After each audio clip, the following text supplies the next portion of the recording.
দুনিয়ার মুসিবত, দুনিয়ার বিপদ, এটা কোনো মুসিবত নয়, এটা কোনো বিপদ নয়। চোখ দুটা যখন বন্ধ হয়ে যাবে, দুনিয়ার মুসিবত আর মুসিবত থাকবে না। আসল মুসিবত তো কিয়ামতের দিন। ওই মুসিবতের দিন দুনিয়ার কেউ আমার আপনার পাশে থাকবে না। কি হবে ওই দিনের অবস্থা?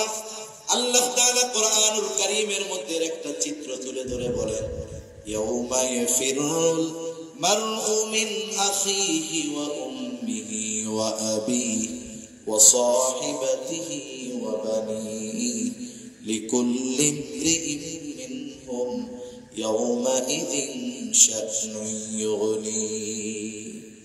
আল্লাহ তাআলা বলেন, কিয়ামতের দিন ভাই ভাইয়ের থেকে পলায়ন করবে। ওয়া উম্মিহি ওয়া আবিহি, পিতামাতার থেকে পলায়ন করবে। ওয়া সাহিবাতিহি ওয়া বানিহি, স্ত্রী সন্তানদের থেকে পলায়ন করবে। অথচ এই দুনিয়ায় একটা মানুষ মা বাবার চেহারা দেখলে অন্তর শীতল হয়ে যায়, সন্তানের বাবা ডাক শুনলে হৃদয়টা শীতল হয়ে যায়, স্ত্রী সন্তানের চেহারা দেখলে চক্ষু দুইটা শীতলতা লাভ করে। কিন্তু কিয়ামতের দিন কেউ কারো সাথে দেখা হোক এটা কামনা করবে না। প্রত্যেকটা মানুষ নিজের চিন্তায় বিভোর থাকবে, সকলেই চিন্তিত থাকবে। আমার আপনার নবীজিও সেই দিন চিন্তিত থাকবে। সবাই চিন্তিত থাকবে নিজের জন্য, আর নবীজি চিন্তিত থাকবেন তার উম্মতের নাজাতের জন্য। সেই দিন মানুষেরা এমনটাও আল্লাহ তাআলার কাছে বলবে, আল্লাহ, সারা দুনিয়ার সব মানুষকে জাহান্নামে দিয়ে হলেও আপনি আমাকে মাফ করে দেন। সেই দিন সকলে নিজের নাজাতের চিন্তা করবে, নিজে বাঁচার চিন্তা করবে। আর ওই দিন নবী কি করবে? একবার নবীজি দৌড়ায় চলে যাবেন হাউজে কাউসারের কাছে। না জানি তার কোন উম্মত পানি পানে মাহরুম হয়ে যায়। আবার দৌড়ায় চলে যাবেন পুলসিরাতের কাছে। না জানি কোন উম্মত পুল পাড়ি দিতে ব্যর্থ হয়ে যায়। আবার দৌড়ায় চলে যাবেন জাহান্নামের কাছে। না জানি কোন উম্মতকে জাহান্নামে দিয়ে দেয়। আবার একবার চলে যাবেন মিজানের কাছে। না জানি কোন উম্মত ওজনে ধরা পড়ে যায়। আবার যখন সুপারিশ করার দরকার আল্লাহ তাআলার কাছে, সে বারবার উম্মতের জন্য সুপারিশ করতে থাকবে। সব নবী সবাই জান্নাত অভিমুখে রওনা হয়ে যাবে, জান্নাতের দোরগোড়ায় পৌঁছায় যাবে। জান্নাতের দরজা বন্ধ। জিজ্ঞাসা করা হবে, কি ব্যাপার, জান্নাতের দরজা খোলো না কেন? জান্নাতের পাহারাদাররা জবাব দিবে, যিনি আসলে খোলা হবে, তিনি আসেন নাই। কে সে? বলে মুহাম্মদুর রাসূলুল্লাহ সাল্লাল্লাহু আলাইহি ওয়াসাল্লাম। কোথায় তিনি? হাসরের ময়দানে উম্মতের নাজাতের চিন্তায় চিন্তিত। নবী ততক্ষণ পর্যন্ত জান্নাত অভিমুখে রওনা হবেন না ততক্ষণ না তার ওই উম্মত যার মধ্যে যারা পরিমাণ ঈমান ছিল তার ব্যাপারে যতক্ষণ না আল্লাহ তাআলার পক্ষ থেকে জান্নাতের নিশ্চয়তা নবী পাবেন, ততক্ষণ পর্যন্ত নবী নিজে জান্নাতের উদ্দেশ্যে রওনা হবে না। এখন বলেন, ওই মুসিবতের দিন বাবা চিনবে, মা চিনবে, সন্তান চিনবে? কেউ চিনবে না। কিন্তু নবীজি আমাকে আপনাকে ভুলবে না। তখন সবচাইতে জননন্দিত সুমিষ্টভাষী ওয়াইজ হযরত মাওলানা আব্দুল্লাহ মারুফ সাহেব বারাকাল্লাহু ফি হায়াতি, সকলে বলি আমিন। আল্লাহ তাআলা মাতৃভাষার মধ্যে একটা সৌন্দর্য দান করছে। যেই এলাকার মানুষ দেখবেন সেই এলাকার ভাষা তার মুখেই সুন্দর লাগে। আমরা যদি ঢাকার মানুষ এসে আপনাদের ভাষা শিখে আপনাদের সাথে বলি, ওই ভাষার মধ্যে ওই মাধুর্যতা খুঁজে পাওয়া যাবে না যেমনি আপনাদের ভাষার ভিতরে যেই মাধুর্যতা পাওয়া যাবে। এটা স্বাভাবিক বিষয়। আমাদের অনেক পরিচিত জন আছে, হযরতের বয়ান না বুঝলেও শুনতে মজা লাগে, এর জন্য অনেক সময় শুনেন আমাদের এদেশের সব বাঙালি হিন্দি বুঝে কথা বলে না, বুঝে সবাই বুঝে না, ইংরেজি বুঝে বুঝে না। একবারও দেখবেন একজন রিকশাওয়ালা মানুষ যে সারা জীবনে লেখাপড়া করে কানের মধ্যে দুইটা ইয়ারফোন লাগাই দিছে আর এরকম দেখেন না। এখন ওরা একদম জিজ্ঞাসা করি, পাগলের মতো আওয়াজ কেন? গান শুনতেছি গান। এখন ও কলেজে কলম ভাঙে, মানে নিজের নামই লিখতে পারে। এখন আরেকজন কি শুনতেছে দেখি তো, এবার কানে দিয়ে দেখি ইংরেজি গান শুনতেছে। এটা তো নিঃসন্দেহে গোনার কাজ, কিন্তু আমি যেই জিনিসটা বুঝাইতে চাই যে দেখেন, এই গান শুনতেছে একটা গোনার কাজ, কি গাইতেছে কি বলতেছে ও কিন্তু কিছুই বুঝে না, এরপরেও ওইটার দ্বারা সে প্রভাবিত হচ্ছে, ঠিক কিনা বলে? সেজন্য কিছু বিষয় আছে, আমার অনেক পরিচিত জন আছে, ভাইয়ের ওয়াজ শুনে, এখন আমি যদি জিজ্ঞাসা করি যে কি ভাই কি কয় বুঝো, তো বুঝি না কিন্তু ভালো লাগে শুনতে, বুঝি না কিন্তু শুনতে কি লাগে, ভালো লাগে। আর আপনারা তো শুনেন বুঝেন, এই জন্য বেশি ভালো লাগে, মজাও লাগে। দোয়া করি আল্লাহ তাআলা ভাইয়ের সুস্থতা, ইলম, জবান সব কিছুর মধ্যে বেশি বেশি বরকত দান করেন, সকলে বলি আমিন। আমি আপনাদের খেদমতে পবিত্র কোরআনুল কারীমের সূরা তাওবা থেকে একটা আয়াত তিলাওয়াত করেছি ও রাসূল আকরাম সাল্লাল্লাহু আলাইহি ওয়াসাল্লামের অগণিত হাদিস থেকে একটা হাদিস পাঠ করেছি। আল্লাহ তাআলার কাছে তৌফিক চাই, অল্প সময়ের মধ্যে আল্লাহ তাআলা কিছু কথা আমাকে আপনাদের খেদমতে বলার তৌফিক দেন, যে কথাগুলো আমাদের সবার দুনিয়া এবং আখিরাতের জন্য কল্যাণকর হয়, সকলে বলি আমিন। আল্লাহ সুবহানাহু ওয়া তাআলা এই দুনিয়াতে আমাদেরকে অজস্র অগণিত নিয়ামত দিয়েছে। নিয়ামত, আল্লাহর দেওয়া নিয়ামত অগণিত। আল্লাহ তাআলা বলেন, ওয়া ইন তাউদ্দু নি'মাতাল্লাহি লা তুহসুহা। আল্লাহ সুবহানাহু ওয়া তাআলা বলেন, তোমরা যদি আল্লাহর নিয়ামত সমূহ গণনা করো হিসাব করতে পারবে না। অগণিত নিয়ামত আল্লাহ তাআলা আমাদেরকে দিয়েছেন। নিয়ামত অগণিত, এই জন্য কম দামি বিষয়টা এখন নয়, বরং আল্লাহ তাআলা হলেন আমাদের রব। আল্লাহ আমাদের কি বলেন তো? রব। রব মানে প্রতিপালক, যিনি প্রতিপালন করেন। রব শব্দের ব্যাখ্যায় বুজুর্গানে দিন বলেন, রব হলেন ওই মহান সত্তা, বান্দার অপরিহার্য জিনিসগুলো অতি সহজে যিনি প্রদান করেন তিনি হলেন রব। যেমন আমাদের বেঁচে থাকার জন্য যত জরুরি জিনিস আছে, এই জিনিসগুলো অতি সহজে আল্লাহ তাআলা আমাদের দিয়েছেন। যেমন আমাদের বেঁচে থাকার জন্য সময় দরকার, হায়াত দরকার। হায়াত যদি না থাকে, সময় যদি না থাকে, বাঁচতে পারবো না। এই হায়াত আল্লাহ তাআলা আমাদেরকে দিয়েছেন। হায়াত নিয়ে ভাই কিছু গুরুত্বপূর্ণ কথা বলছে। আবার দেখেন, বেঁচে থাকার জন্য অপরিহার্য যে জিনিসগুলো, এর মধ্যে একটা হলো অক্সিজেন। অক্সিজেন কি? যেটা আমরা প্রতিনিয়ত টানি, শ্বাস গ্রহণ করি, এটা অক্সিজেন। যেটা ছাড়ি ওইটা বিষাক্ত কার্বন ডাই অক্সাইড। আমাদের ঘরে যদি চাউল ফুরায় যায়, পকেটের টাকা ফুরিয়ে যায়, খাবার যদি ঘরে ফুরিয়ে যায়, আমরা চিন্তিত হয়ে যাই, পেরেশান হয়ে যাই। অথচ আল্লাহ যদি হায়াত রাখে, পানি পান করেও 2-4-10 দিন বেঁচে থাকা যায়। কিন্তু আপনাদের এলাকায় এমন কোন আল্লাহর বান্দা আছে নাকি যে হুজুর 2-4-10 দিন উনি অক্সিজেন ছাড়া আলহামদুলিল্লাহ বেঁচে আছে? আছে আপনাদের এলাকায়? গোটা দুনিয়ায় 2-1 পাওয়া যাবে। অথচ দেখেন, পকেটে টাকা কমে গেলে টেনশন আসে, ঘরে চাউল কমে গেলে টেনশন আসে, খাবার তরকারি সবজি বাজার ঘরে কম থাকলে টেনশন আসে। কিন্তু কোনোদিন আমি আপনি রাতের বেলা শুয়ে এই চিন্তা করি না যে এখন তো অক্সিজেন পাইতেছি, সকালে যদি না পাই তাহলে তো আর বেঁচে থাকতে পারবো না। এই চিন্তা আমাদের করা লাগে? কেন লাগে না বা কেন করি না? ওই মহান সত্তা এই নিয়ামত এত বেশি আর এত সহজে দিছে যে এটা নিয়ে আমাদের কোনো চিন্তা করা লাগে। এটা দামি একটা নিয়ামত। তবে দামি দামি নিয়ামত গুলোর মধ্যে অন্যতম এবং সবচাইতে দামি নিয়ামত হলো ঈমান। ঈমান হলো সবচাইতে দামি নিয়ামত। সাথে সাথে আল্লাহ তাআলা যে আমাদেরকে মুহাম্মদুর রাসূলুল্লাহ সাল্লাল্লাহু আলাইহি ওয়াসাল্লামের উম্মত বানিয়েছে, এটা আল্লাহ তাআলার পক্ষ থেকে আমাদের প্রতি বিশেষ অনুগ্রহ আর নিয়ামত। সুবহানাল্লাহ। এজন্য আল্লাহ তাআলা মুহাম্মদুর রাসূলুল্লাহ সাল্লাল্লাহু আলাইহি ওয়াসাল্লামকে মুমিনদের জন্য বিশেষ অনুগ্রহ হিসেবে অভিহিত করেছেন। আল্লাহ তাআলা বলেন, লাকাদ মান্নাল্লাহু আলাল মুমিনিনা ইয বা'আসা ফীহিম রাসূলাম মিন আনফুসিহিম।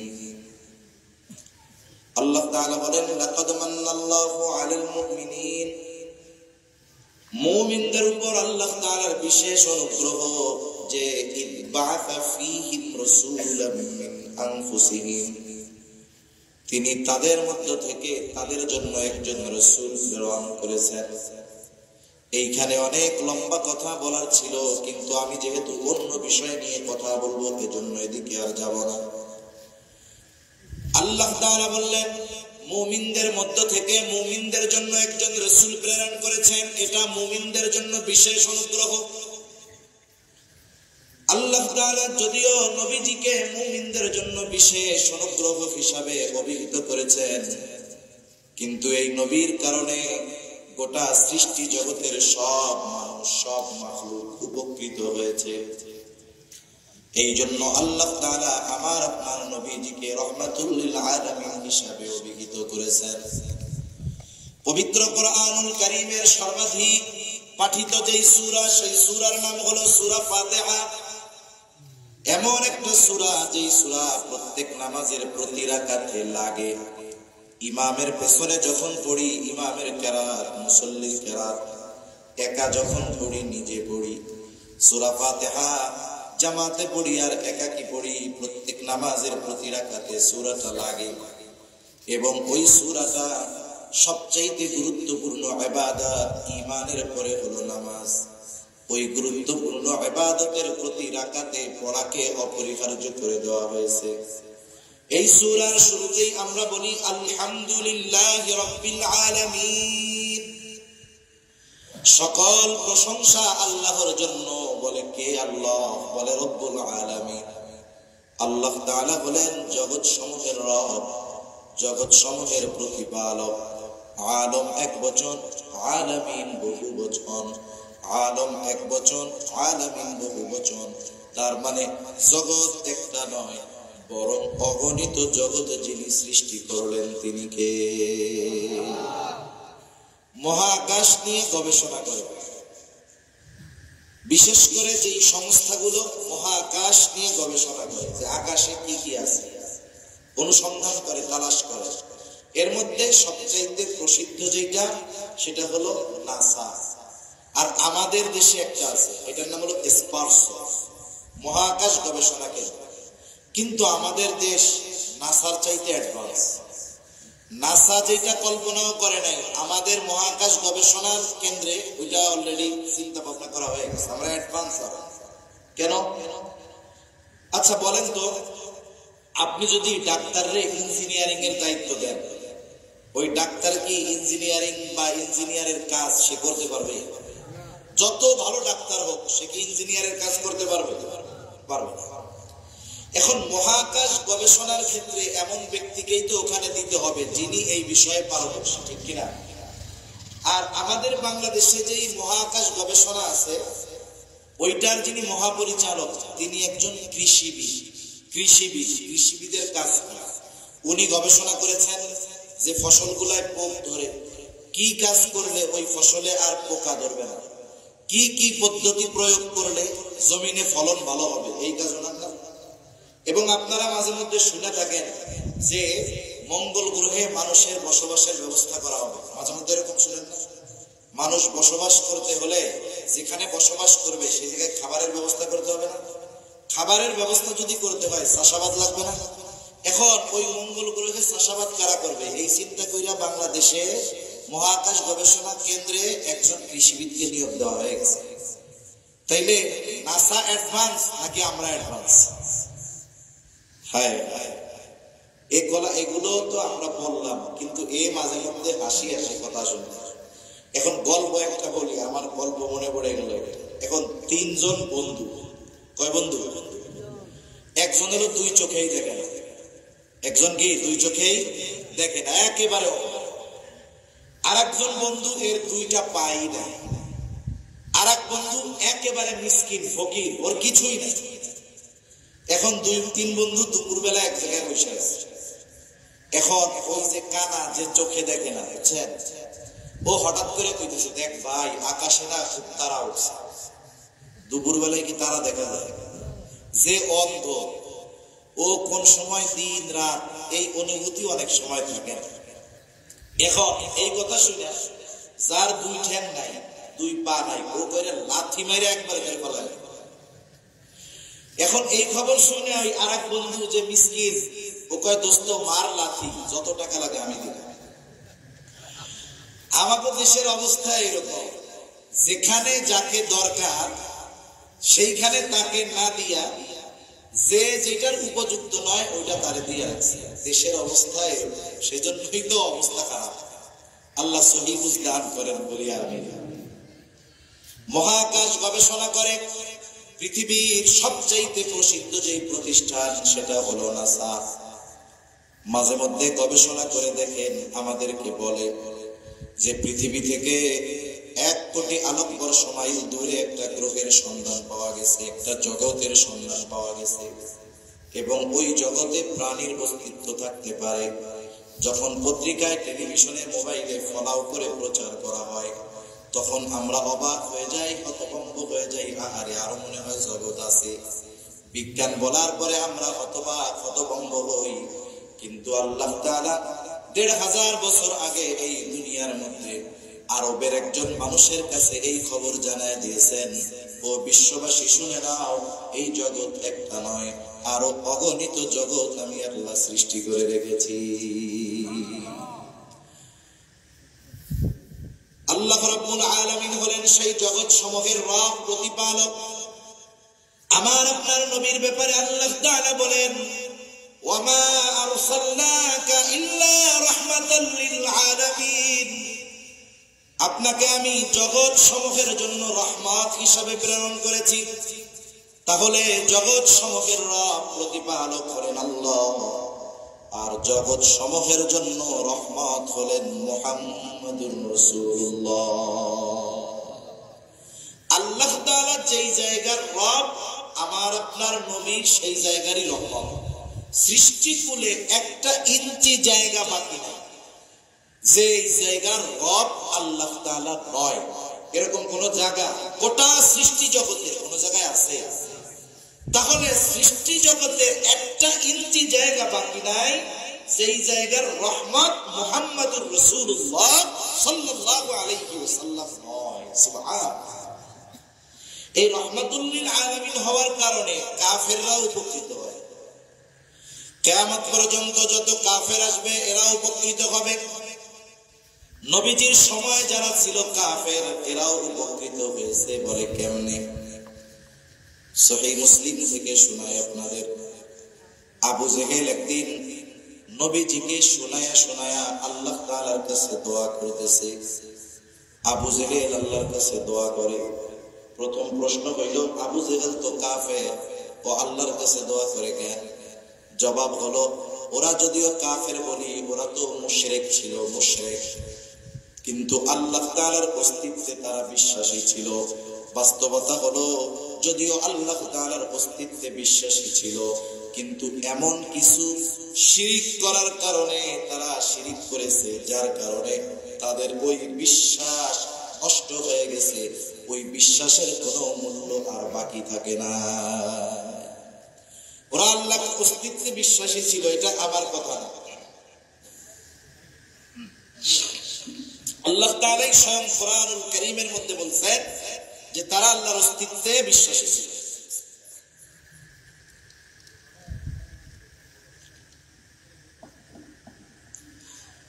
আল্লাহ তাআলা কোরআনুল কারীমের মধ্যে বলেন, ওয়ালাইন সাআলতাহুম মান খালাকাস সামাওয়াতি ওয়াল আরদা লায়াকুলুন্নাল্লাহ। আল্লাহ তাআলা বলেন, আপনি যদি মক্কার মুশরিকদেরকে জিজ্ঞাসা করেন, মান খালাকাস সামাওয়াতি ওয়াল আরদ, আসমান এবং জমিনের স্রষ্টা কে, আপনার প্রশ্নের জবাবে তারা কি বলবে? আল্লাহ তাআলা নিজেই জানায় দেন, 2টা তাকিদ যোগ করে।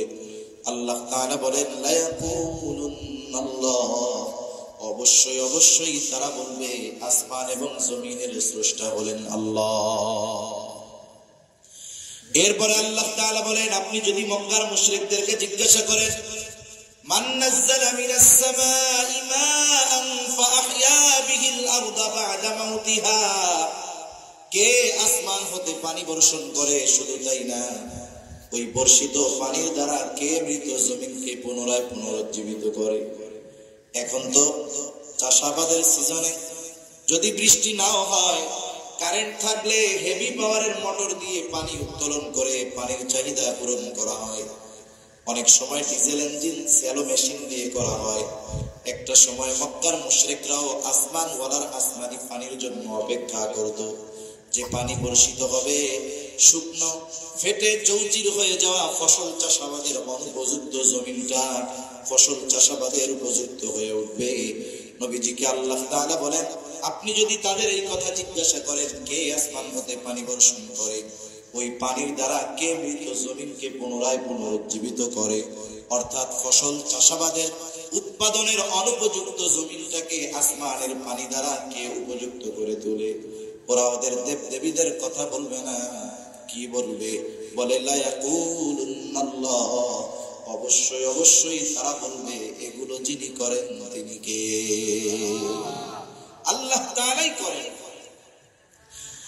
এরপরে আল্লাহ তাআলা আরেক জায়গায় বলেন, ওয়ালা ইন সাআলতাহুম মান খালাকাহুম লা ইয়াকুলুন্নাল্লাহ, আপনি যদি তাদেরকে জিজ্ঞাসা করেন তাদের স্রষ্টাকে, আমাদের দেশ সহ গোটা দুনিয়ায় অনেক মানুষ আছে যারা স্রষ্টায় অবিশ্বাসী। তারা বলতে চায় এই পৃথিবী এমনিতেই সৃষ্টি হয়েছে, নাউজুবিল্লাহ। তারা বলতে চায় যে স্রষ্টা বলে কিছু নাই। বিষয় হলো, অনেক সময় আছে একটা বিষয়ে অস্বীকার করার দ্বারা বাকি সব বিষয়ে অটোমেটিক অবিশ্বাস করা হয়ে যায়। কেউ যদি স্রষ্টাকে অবিশ্বাস করে, তাহলে স্রষ্টার যত সৃষ্টি আছে সবই অবিশ্বাস করা হয়ে যায়। জান্নাত, জাহান্নাম, পরকাল, আখিরাতে সব অবিশ্বাস হয়ে গেছে। নাস্তিক যারা, এরা বলে স্রষ্টা বলে কিছুই নেই, নাউজুবিল্লাহ। কিন্তু মক্কার মুশরিকরা এই কথা বলে। আল্লাহ তাআলা বলেন, আপনি যদি তাদের জিজ্ঞাসা করেন মান খালাকাহুম, তাদেরকে কে সৃষ্টি করেছে, আল্লাহ তাআলাই জানায় দেন লা ইয়াকুলুন্নাল্লাহ, অবশ্যই অবশ্যই তারা বলবে আমাদের স্রষ্টা হলেন আল্লাহ। তাহলে মক্কার মুশরিকরা আল্লাহ তাআলার অস্তিত্বে বিশ্বাসী ছিল, এই সাক্ষ্য স্বয়ং আল্লাহ তাআলা দিয়েছেন। শুধু তাই না, আল্লাহ তাআলার কাছে আবু জেহেল দোয়া করতেছে। নবীজি এক হাদিসের মধ্যে বলেন, আবু জেহেল আল্লাহ তাআলার কাছে দোয়া করেছে এবং আল্লাহ তাআলা আবু জেহেলের দোয়াও কবুল করেছে। বদরের দিন সকালবেলা যুদ্ধ শুরুর প্রারম্ভে আবু জেহেল আল্লাহ তাআলার কাছে দোয়া করতেছে, বলে আল্লাহ, আজকের এই দিনে যারা হকের উপরে আছে, সত্যের উপরে আছে, আপনি তাদেরকে বিজয় দান করবেন।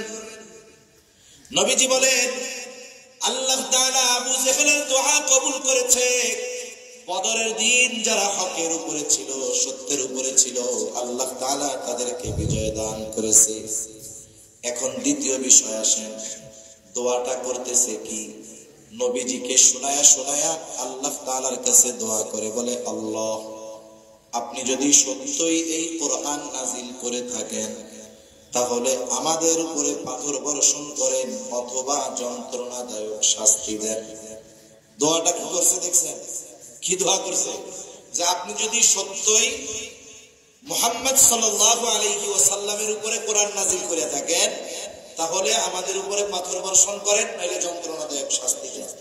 প্রথম বিষয় হলো, অনেক সময় আছে আমি যদি আল্লাহ তাআলার কাছে কিছু চাই, পাবলিকলি শুনাইয়া আমার এই চাওয়ার দরকার আছে, আমি গোপনে নিবৃত্তি আল্লাহর কাছে বলতে পারি। আবু জেহেল গোপনে গোপনে বলতে পারতো, আল্লাহ, আপনি কোরআন শরীফটা মুহাম্মাদের উপরে নাজিল করলেন, সত্যই যদি আপনি নাজিল করে থাকেন, তাইলে আমারে পাথর মেরে শেষ করে দেন। এখন কথা হলো, এটা নবীজিকে শোনায় শোনায় বললো কেন? আসলে আবু জেহেল মূলত যা বলতে চায়, মূলত আল্লাহকে বলতেছে যে আল্লাহ, আপনি লোক আর পান নাই, মুহাম্মদ এর সাথে তো লোকজন নাই, আমার পেছনে তো লোকজনের অভাব নেই, আমি তো মক্কার একজন নেতা, কত প্রভাব প্রতিপত্তি আমার, মক্কার মানুষ আমার কথায় উঠে আয় বসে, আপনি লোকজন পান নাই, আর আপনি মুহাম্মাদের কাছে কোরআন নাজিল করলেন, আর সত্যিই যদি করে থাকেন, তাইলে আমাকে পাথর মেরে শেষ করে দেন। এখন এটা নবীজিকে শোনায় কেন? নবীজিকে শোনায় বলার কারণ হলো, ও বুঝাইতে চায় বা বলতে চায় যে আসলে কোরআন নাজিলের উপযুক্ত আমি, ভুল করে আল্লাহ তোমার কাছে নাজিল করে ফেলছে, নাউজুবিল্লাহ। আমাদের দেশে এরকম অনেক মানুষ আছে, মানুষের সাথে মানুষের শত্রুতা হওয়ার জন্য এখন কোনো ক্ষতি কারো করা লাগে না।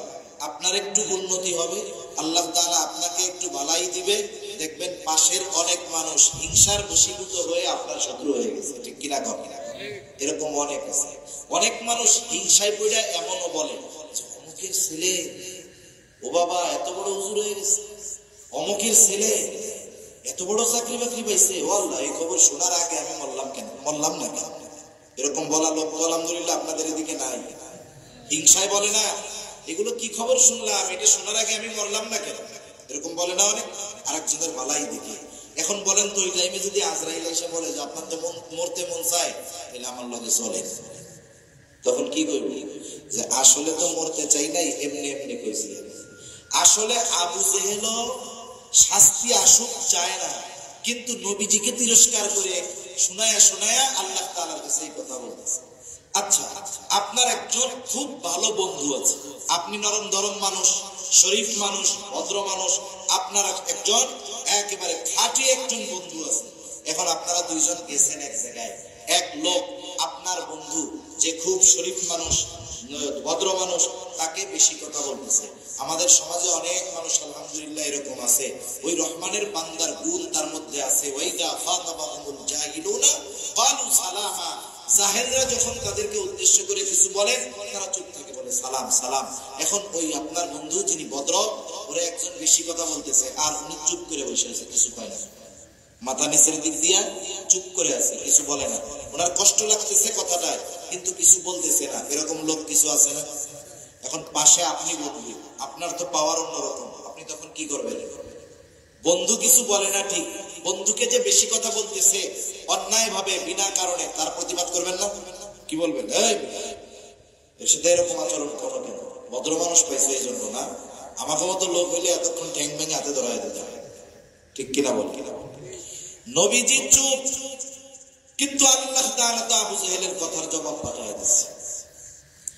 আল্লাহ রাব্বুল আলামিন জবাব পাঠিয়ে দিয়েছেন। কেমন যেন আল্লাহ তাআলা বলেন, ও আবু জেহেল, তোমরা যেটা করো, যা বলো, তাতে তো তোমরা শাস্তির উপযুক্ত, আযাবের উপযুক্ত। এখন কথা হইল, কেন তোমাদেরকে আযাব দেওয়া হয় না? আল্লাহ তাআলা নবীজিকে জানায় দেন, ওয়া মা কানাল্লাহু লিয়ুআযিবাহুম ওয়া আনতা ফীহিম, আপনি যতক্ষণ তাদের মাঝে আছেন আমি ততক্ষণ তাদেরকে কোনো আযাব দিব না। এখন কথা হইল, নবীজিকে কষ্ট দেয়, নবী আছে, নবীর উপস্থিতিতে কেন তাদেরকে শাস্তি দেওয়া হবে না? প্রথম বিষয়, অতীতের ইতিহাসে যত নবীর উম্মতদেরকে শাস্তি দেওয়া হয়েছে, প্রথমত আমার আপনার নবীর আগে যত নবী দুনিয়া এসেছে, গোটা সৃষ্টি জগতের জন্য কেউ নবী হন নাই। প্রত্যেকটা নবীর নবুয়াতির একটা এরিয়া ছিল, এলাকা ছিল। কেউ ছিলেন এলাকা ভিত্তিক নবী, কেউ ছিলেন কোন দেশের নবী। যখন কোন উম্মত অবাধ্যতার চূড়ান্ত পর্যায়ে পৌঁছায় যাইত, আল্লাহ তাআলা যদি আযাব দিতে চাইতেন, ওই এলাকার যেই নবী তাকে আগে সরায়া নিতেন, এরপরে আল্লাহ তাআলা ওই জায়গায় আযাব দিতেন। কারণ একজন নবীর উপস্থিতিতে ওই নবীর নবুয়াতির এরিয়ার ভিতরে আযাব আল্লাহ তাআলা দিবেন না, আগে তাদেরকে নিরাপদে সরায়। এখন বলেন তো, আমার আপনার নবীজির নবুয়াতির পরিব্যাপ্তি কোন এলাকা ব্যাপী? আমার আপনার নবীজির নবুয়াতির পরিব্যাপ্তি গোটা সৃষ্টি জগৎ। সেজন্য কবি কত সুন্দর কথা বলে, রবুবিয়ত খোদা কি হ্যায় জাহাতা, নবুয়তি মুস্তাফা কি হ্যায় উহাতা। আল্লাহ তাআলার রবুবিয়তের বিস্তৃতি যত দূর, আমার আপনার নবীজির নবুয়তির বিস্তৃতি তত দূর। আমার আপনার নবীজির নবুয়তির বিস্তৃতি যত দূর, আমার আপনার নবীজি তত দূরের জন্যই রাহমাতুল লিল আলামিন। সুবহানাল্লাহ, রহমত। এখন আল্লাহ তাআলা যে আযাব দিবে, গোটা সৃষ্টি জগতের একটা জায়গাও তো বাকি নাই যেই জায়গার রহমত নবী নয়। তাইলে নবীর উপস্থিতিতে আযাব দিতে হইলে আগে নবীকে সরায় নিতে হবে, নবুয়তির এরিয়ার বাইরে নিতে হবে। এরকম কোন জায়গা সৃষ্টি জগতে আছে? এই জন্য নবীজি রাহমাতুল লিল আলামিন জমিনের উপরে আছে, ওই জমিনের উপরে আল্লাহ তাআলা আযাব দিবেন কেমনে, এই জন্য কাফেররাও বাইচা গেছে। অনেক সময় দেখবেন আমার আপনার ঘরেও বা পরিচিত জন ছোট ভাই অপরাধ করে, অপরাধ, ওই জায়গায় একজন সম্মানিত ব্যক্তি আছে, অপরাধ করতেছে, তাকে শাস্তি দেওয়ার জন্য আমি রাগ হচ্ছি, দাঁত কিটমিট করতেছি, কিন্তু ওই সম্মানিত ব্যক্তি উপস্থিত থাকার কারণে তাকে আমরা কিছু বলি না। এইবার যখন ওই সম্মানিত ব্যক্তি চলে যায়, আমরা এবার ওকে বলি তোর কপালটা ভালো রে, অমুকে আসিল, নাইলে তো তোরে একবারে ঠ্যাংটা ভাঙিয়ে দিতাম, বলি না? তার মানে অনেক সময় সম্মানিত ব্যক্তির সম্মান রক্ষার্থে অনেককে আমরা শাস্তি থেকে বাঁচায় দেই, শাস্তি দেই না। নবীজি রাহমাতুল লিল আলামিন হওয়ার কারণে এই কাফেররা নগদ শাস্তি থেকে বেঁচে গেছে, কিয়ামত পর্যন্ত বাঁচতেছে, কিয়ামত পর্যন্ত ওরা বাঁচবে। এটা নবীজির দোয়ার বরকত, নবীজি রাহমাতুল লিল আলামিন হওয়ার কারণে এই সুবিধা তারাও ভোগ করেছে। তাহলে কাফেররা যেই নবীর দ্বারা উপকৃত হয় হচ্ছে কিয়ামত পর্যন্ত হবে। সেই নবী তার উম্মতের ব্যাপারে কেমন ছিলেন? গোটা সৃষ্টি জগতের সব উম্মতের জন্য তার মায়া, বিশেষ করে মুমিনদের জন্য তো স্পেশাল মায়া। হাদিসের মধ্যে আসছে আব্দুল্লাহ ইবনে আমর ইবনুল আস রাদিয়াল্লাহু তাআলা আনহু থেকে, তিনি বলেন মজলিসের মধ্যে অনেক সাহাবা একরাম বসা, নবীজি হঠাৎ করে কোরআন থেকে তিলাওয়াত করতেছেন, তিনি বলেন আন্নান নবী সাল্লাল্লাহু আলাইহি ওয়াসাল্লাম তাআলা মা কাওলাল্লাহি আযজা ওয়া জাল্লা ফি ইব্রাহিম আলাইহিস সালাম। নবীজি সাল্লাল্লাহু আলাইহি ওয়াসাল্লাম তিলাওয়াত করলেন যা আল্লাহ তাআলা ইব্রাহিম আলাইহিস সালামের ব্যাপারে নাজিল করেছেন। কি নাজিল করেছেন? আল্লাহ পবিত্র কোরআনুল কারীমের সূরা ইব্রাহিম 13তম পারা 19 নম্বর পৃষ্ঠার শুরুতে আল্লাহ তাআলা বলেন রব্বি ইন্নাহুন্না আযলালনা কাসীরাম মিনান নাস ফামান তাবিআনি ফাইন্নাহু মিন্নি ওয়া মান আসানি ফাইন্নাকা গফুরুর রহিম। ইব্রাহিম আলাইহিস সালাতু ওয়াস সালাম তার গুনাহগার উম্মতের জন্য আল্লাহ তাআলার কাছে দোয়া করতেছে, বলে রব্বি ইন্নাহুন্না আযলালনা কাসীরাম মিনান নাস, ও আমার রব এই প্রতিমাগুলো, এই মূর্তিগুলা অধিকাংশ মানুষকে পথভ্রষ্ট করে ফেলছে, পথচ্যুত করে ফেলেছে। ফামান তাবিআনি ফাইন্নাহু মিন্নি, তবে যারা আমার আনুগত্য করেছে তারা তো আমার দলভুক্ত। কিন্তু ইব্রাহিম আলাইহিস সালামের সব উম্মত তো মূর্তি পূজা ছাড়ে নাই। উম্মত মুমিন হোক আর কাফের হোক, সকল ধরনের উম্মতের উপরে প্রত্যেকটা নবীর মায়া মহব্বত ভালোবাসা আছে না? প্রত্যেকটা নবী তার উম্মতকে ভালোবাসে, উম্মত ভালো হোক আর মন্দ। বরং অনেক সময় তো এমন হয় ভালোটার চাইতে খারাপটার জন্য চিন্তা আরো বেশি হয়, ঠিক না? অনেকের ঘরে এরকম আছে না, 3-4টা ছেলে, 2টা ছেলে খুব ভালো, দিনদার, মুত্তাকি, পরহেজগার, নামাজি, আর একটা খুব খারাপ, কথা শুনে না, মানুষের সাথে মারামারি করে, যত ধরনের অপরাধ আছে সব করে। এখন বলেন তো মা বাবা কি ভালো দুইটার জন্য চিন্তা করে বেশি না খারাপটার জন্য চিন্তা করে বেশি? আল্লাহ তাআলার কাছে যখনই দোয়া করে বলে আল্লাহ আমার এই ছোট ছেলেটাও যদি ভালো হয়ে যাইতো, ওকে যদি ভালো দেখা মরতে পারতাম, মইরাও শান্তি পাইতাম। তাহলে সন্তান যত খারাপ হয় ওই সন্তানের জন্য মা বাবার পেরেশানি, চিন্তা, দোয়া তত বেশি হয়।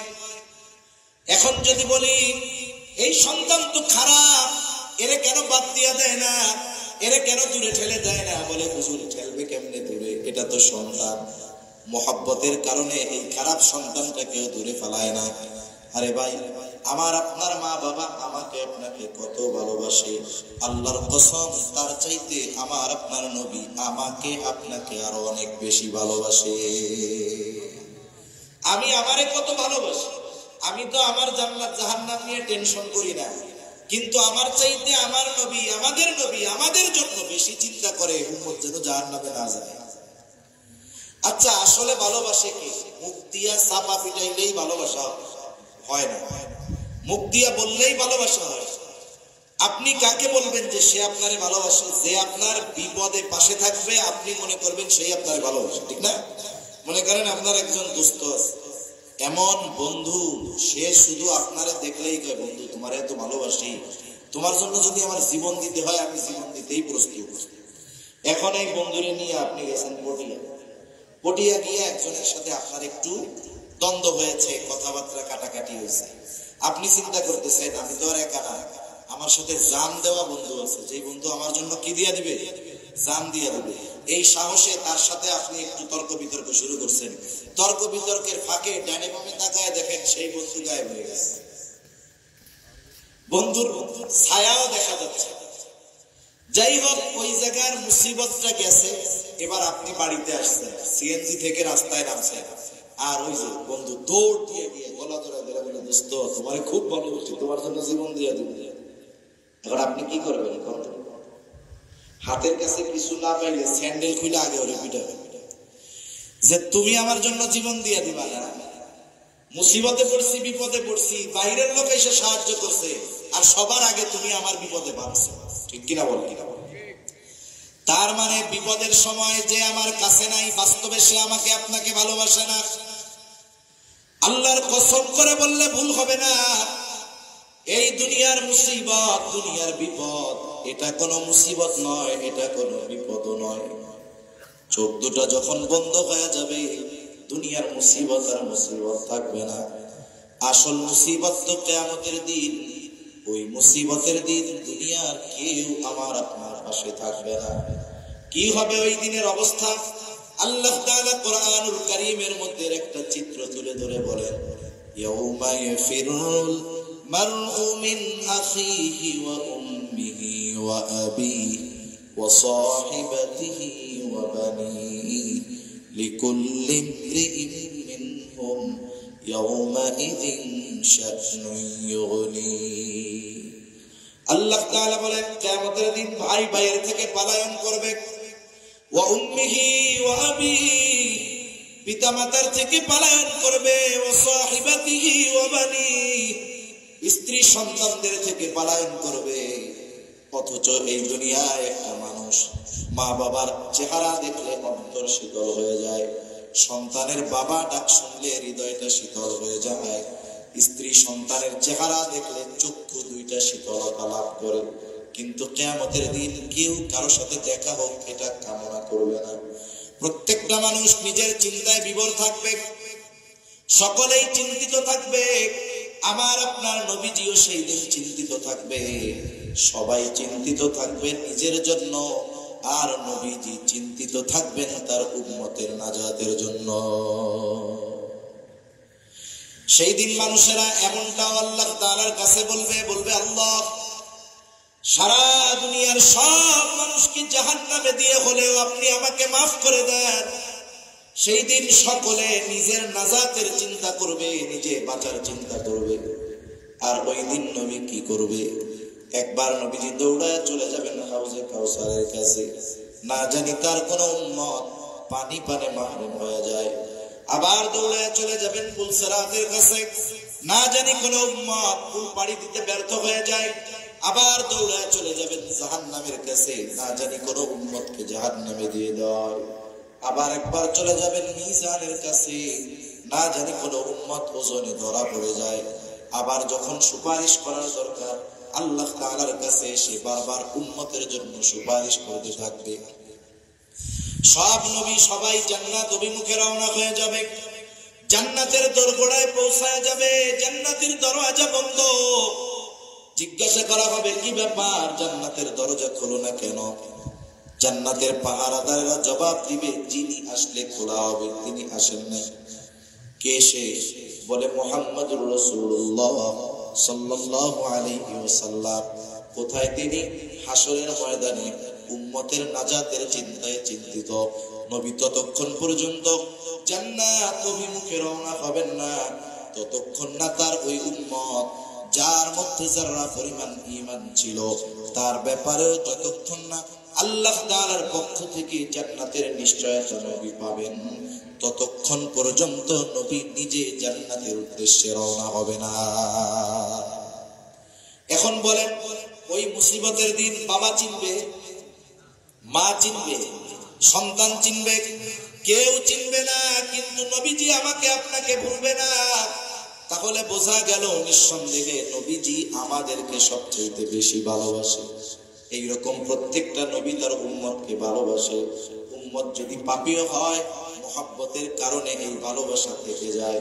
ইব্রাহিম আলাইহিস সালাম উম্মতের প্রতি ওই মুহাব্বতের দাবি নিয়ে আল্লাহ তাআলার কাছে বলতেছে, ওয়া মান আসানি ফাইন্নাকা গফুরুর রহিম।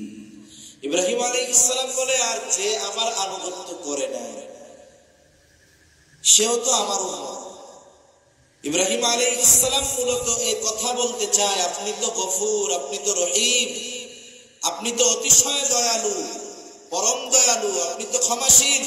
আপনি যদি চান আমার এই গুনাহগার বান্দাগুলোর উম্মতগুলোকেও মাফ করে দিতে পারেন। সুবহানাল্লাহ। মূলত এই দোয়া করতেছে, কারণ একই কথা ব্যক্তি স্থান পরিবর্তনের কারণে বাক্য বিন্যাস, শব্দ বিন্যাসের পরিবর্তন ঘটে কি ঘটে না?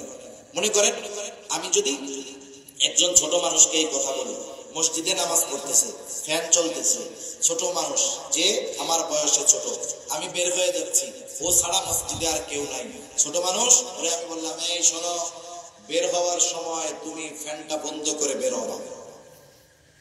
উদ্দেশ্য কি? বের হওয়ার সময় কি বন্ধ করে বের হবে? ফ্যান বন্ধ করে। এখন ওই জায়গায় যদি ছোট না হয়ে আমার চেয়ে বড় হয়, মুরব্বী হয়, তারে যদি আমি বলি যে বের হওয়ার সময় ফ্যান বন্ধ করে বের হবা, একই কথা ছোটর বেলায় কাটবে, বড়র বেলায় কি এটা কাটবে? এটা বেয়াদবি হয়ে যাবে না?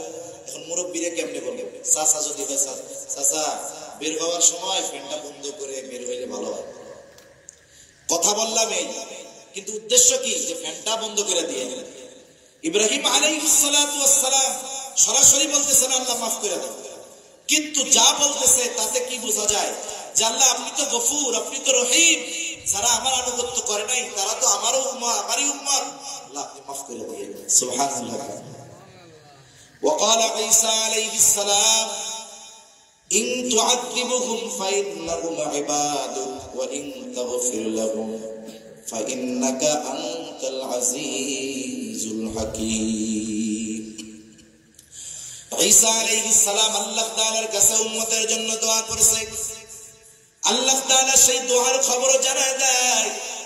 ঈসা আলাইহিস সালাম বলে, ইন তুআযিবুহুম ফাইন্নাহুম ইবাদুক, আপনি যদি তাদেরকে শাস্তি দেন তারা তো আপনারই বান্দা, ওয়া ইন তাগফির লাহুম ফাইন্নাকা আনতাল আজিজুল হাকীম, আর যদি আপনি তাদেরকে ক্ষমা করে দেন আপনি তো আজিজ, মহাপরাক্রমশালী, হাকিম, মহাপ্রজ্ঞাময়।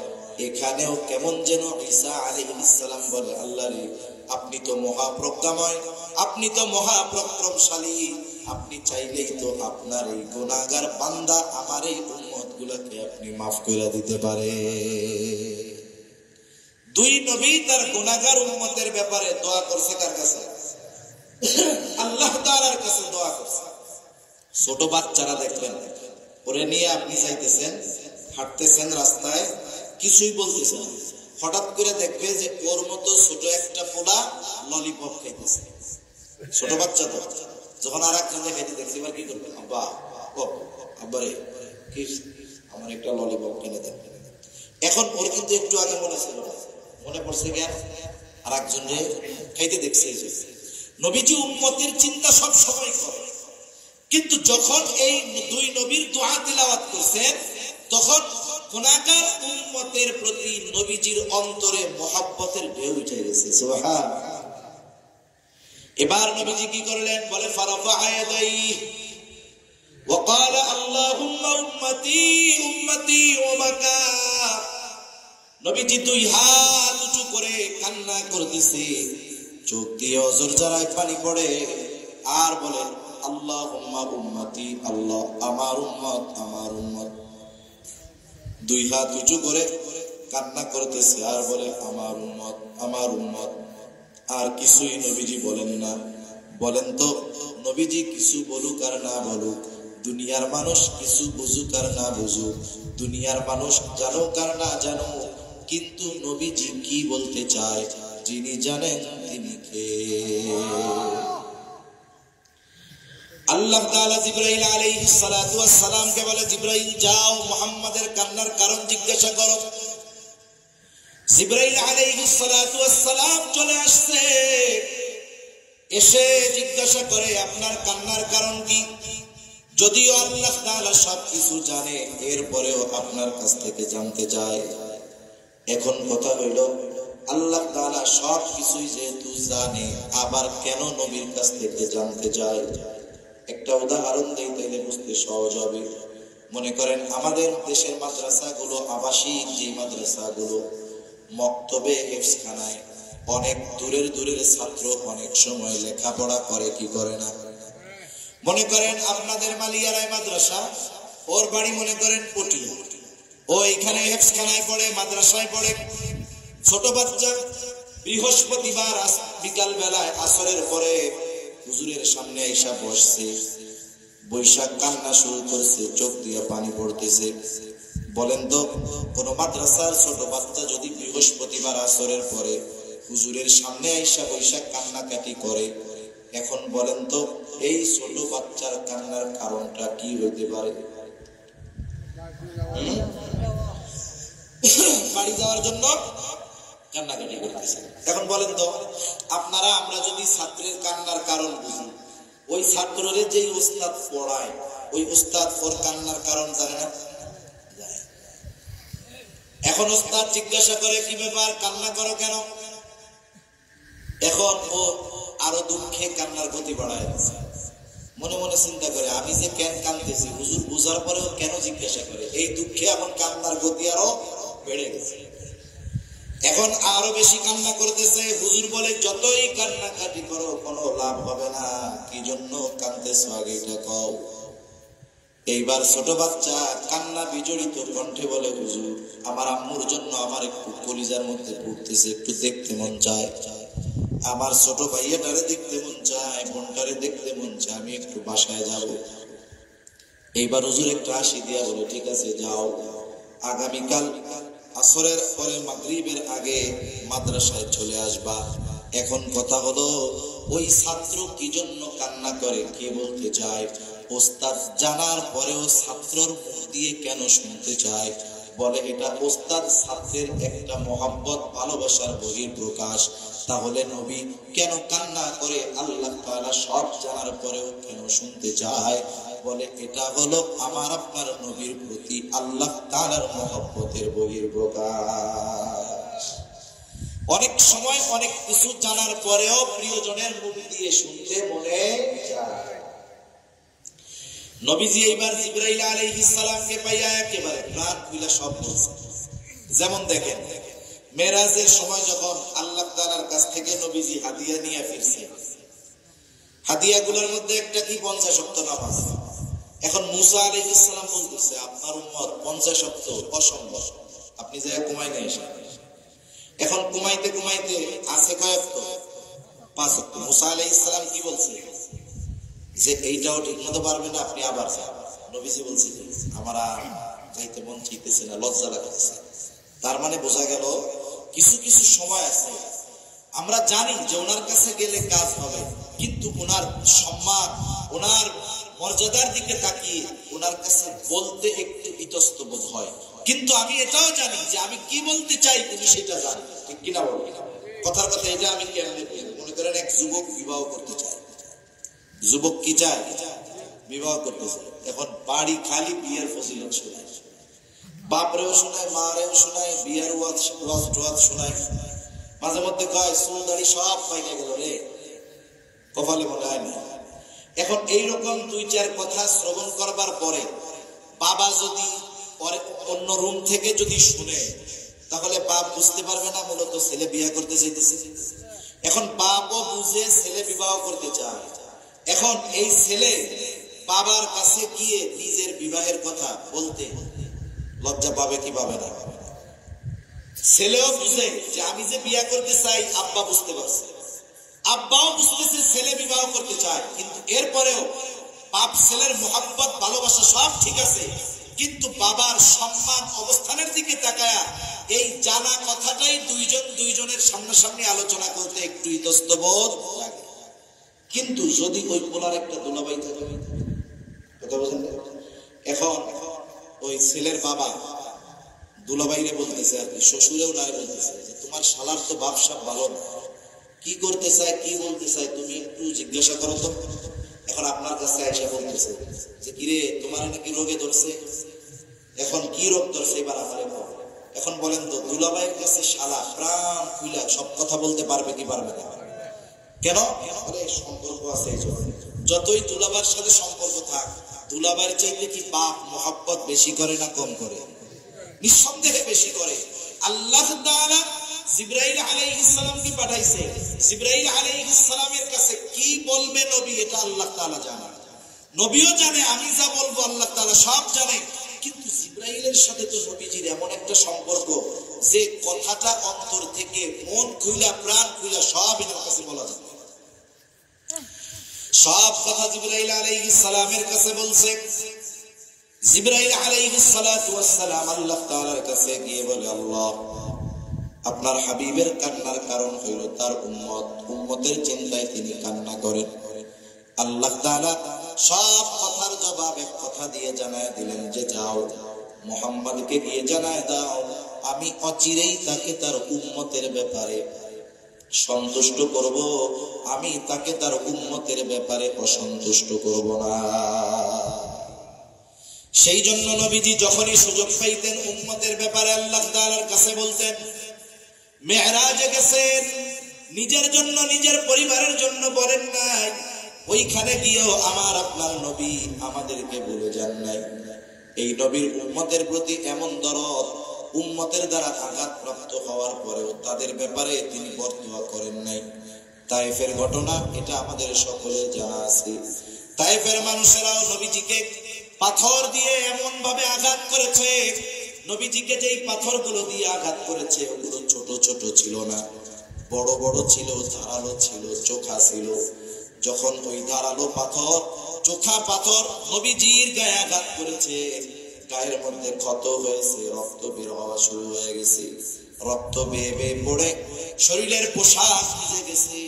এবার গা বেয়ে বেয়ে, পা বেয়ে বেয়ে রক্ত জুতার মধ্যে ঢুকে ওই রক্ত শুকায়া জুতা নবীজির পায়ের সাথে আটকে গেছে। সারাদিন নবীজি দাওয়াত দিয়েছেন, এই ক্লান্ত দেহ নিয়ে, রক্তাক্ত দেহ নিয়ে নবীজি পড়ন্ত বিকালে আঙ্গুর বাগানের পাশে একটু বিশ্রাম নিচ্ছে। জিবরাইল আলাইহিস সালাতু ওয়াস সালাম হাজির, এসে বলে, ইয়া রাসূলুল্লাহ এই কওম আপনার সাথে কেমন আচরণ করেছে আপনার মালিক সব জানে।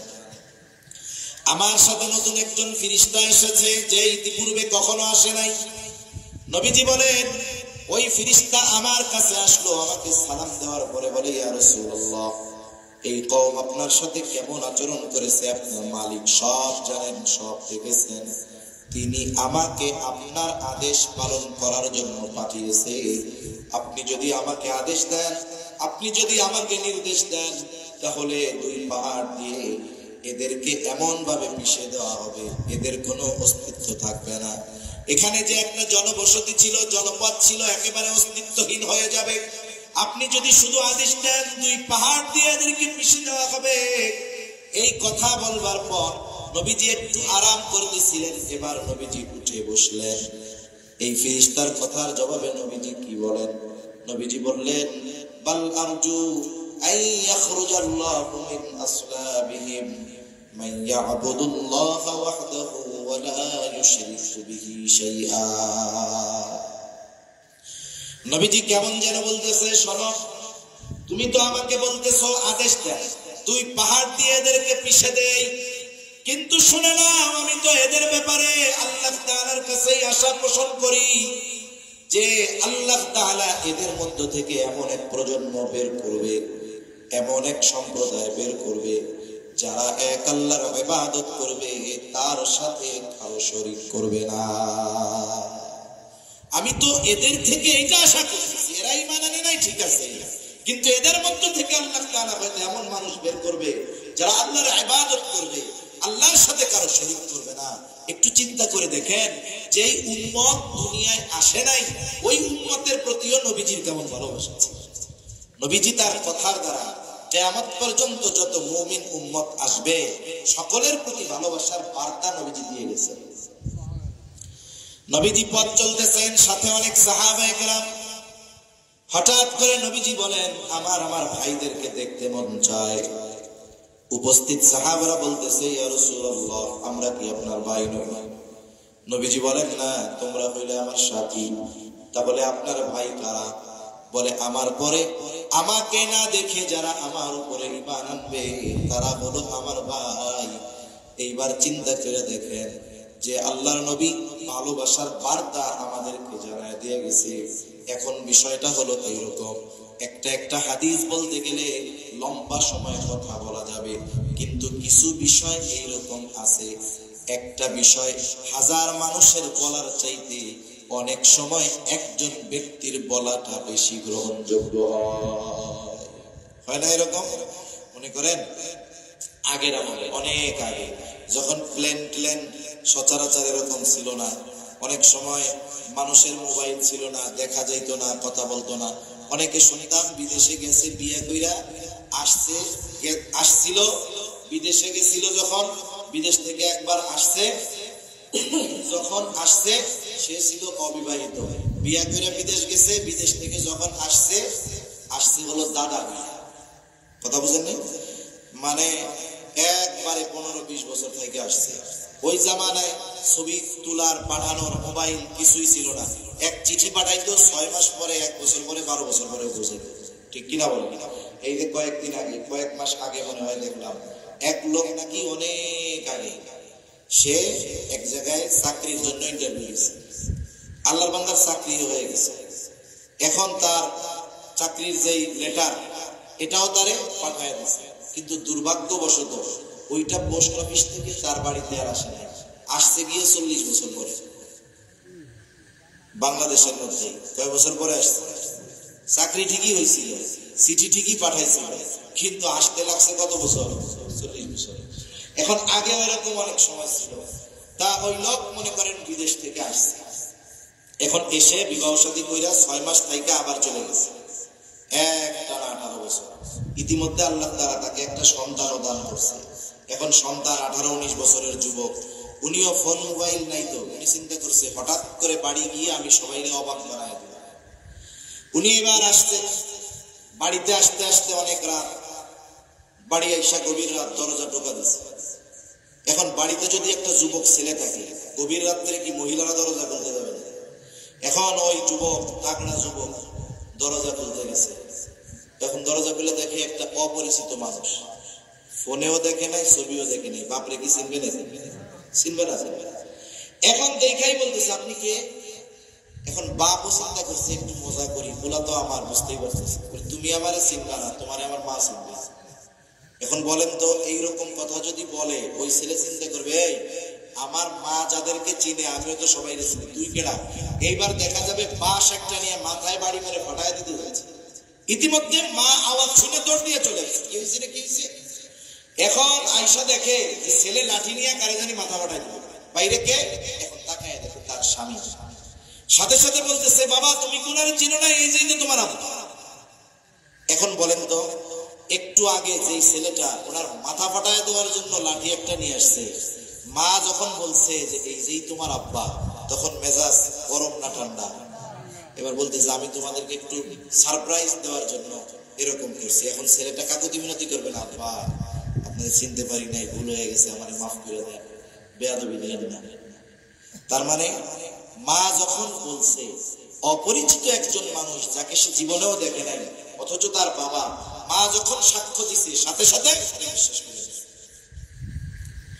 নবীজি আমাদের ভালোবাসেন, হাদিসের পাতায় পাতায় পাওয়া যাবে, অনেক হাদিস বলা যাবে নবীজি আমাদের প্রতি কেমন ভালোবাসা নবীজি। এখন আসেন সব কিছু বাদ দেন, নবীজি যে আমাদের ভালোবাসে, এই ভালোবাসার সাক্ষ্য স্বয়ং যিনি দিয়েছেন তিনি কে? একটু হৃদয়ের কান দিয়া শুনলে, একটু খেয়াল দিয়া শুনলে ভালোবাসার গভীরতাও বুঝতে পারবেন। আসলে নবীজি আমাদের কত ভালোবাসে এটা আমরা পরিমাপ করতে পারবো না। আল্লাহ তাআলা সেই ভালোবাসার কথাই সূরা তাওবার এই আয়াতের মধ্যে বলেন। আল্লাহ তাআলা বলেন, লাকাদ জাআকুম রাসূলুম মিন আনফুসিকুম আজিজুন আলাইহি মা আনিতুম হারিসুন আলাইকুম বিল মুমিনিনা রাউফুর রহিম।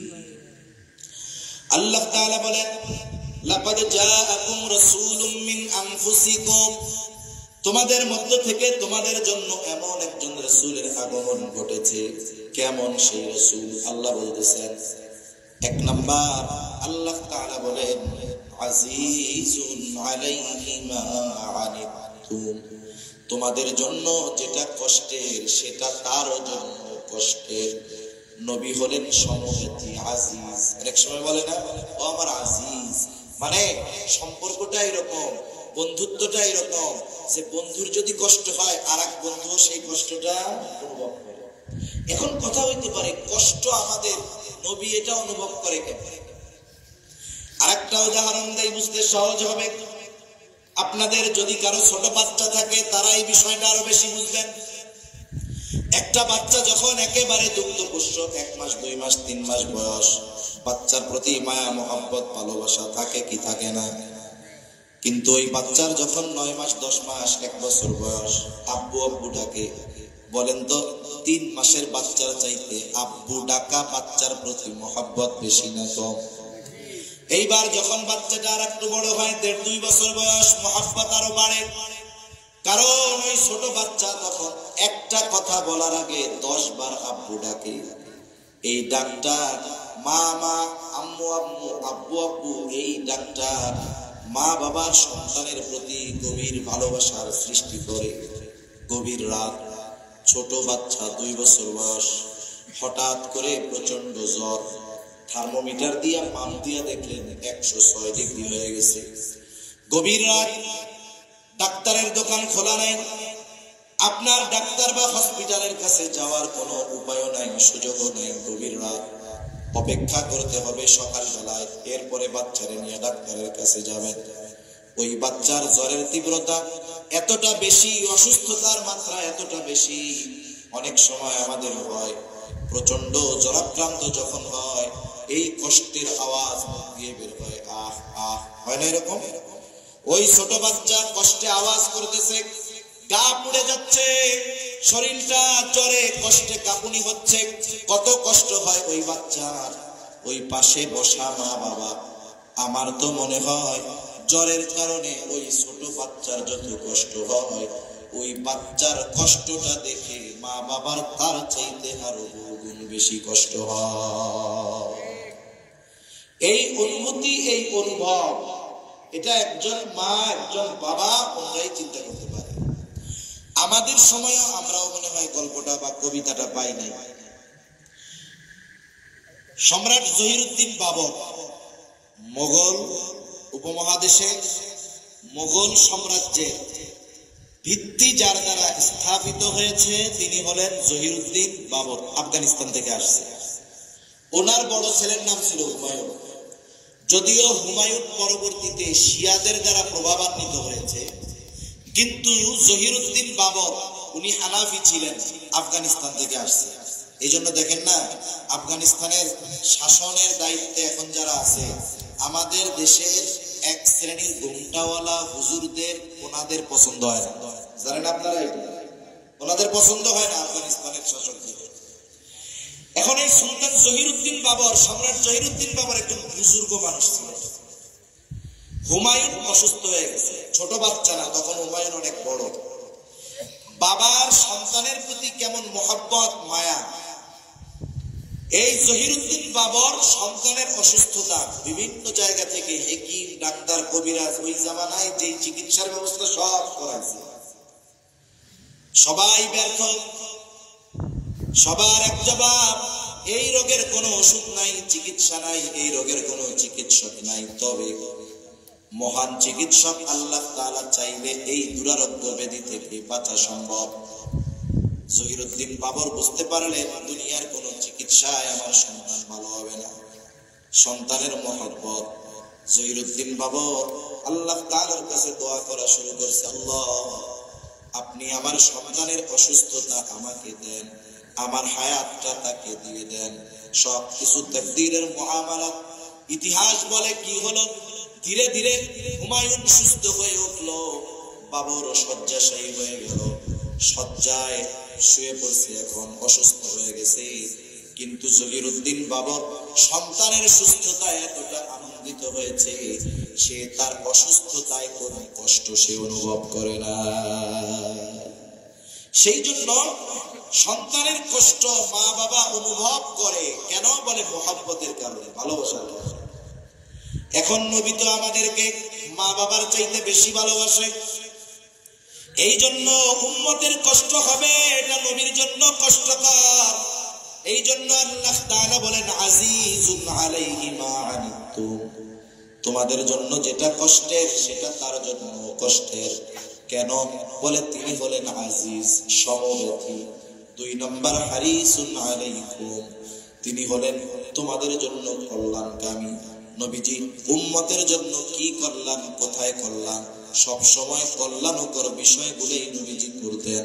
যেমন এক হাদিসের মধ্যে আসছে, নবীজি বলেন আল্লাহ তাআলা প্রত্যেকটা উম্মত নবীকে তার উম্মতের জন্য বিশেষ একটা দোয়া করার সুযোগ দিয়েছে। সব নবী তার উম্মতের ব্যাপারে এই দোয়া দুনিয়ায় করে ফেলছে। নবীজি বলেন আমি এই দোয়াটাকে সংরক্ষণ করে রাখছি, কিয়ামতের দিন আমার উম্মতের জন্য এই দোয়াটা আমি আল্লাহ তাআলার কাছে সুপারিশ হিসাবে করব। কারণ ওই দিন এই দোয়াটা আমার উম্মতের জন্য বেশি কল্যাণকর হবে।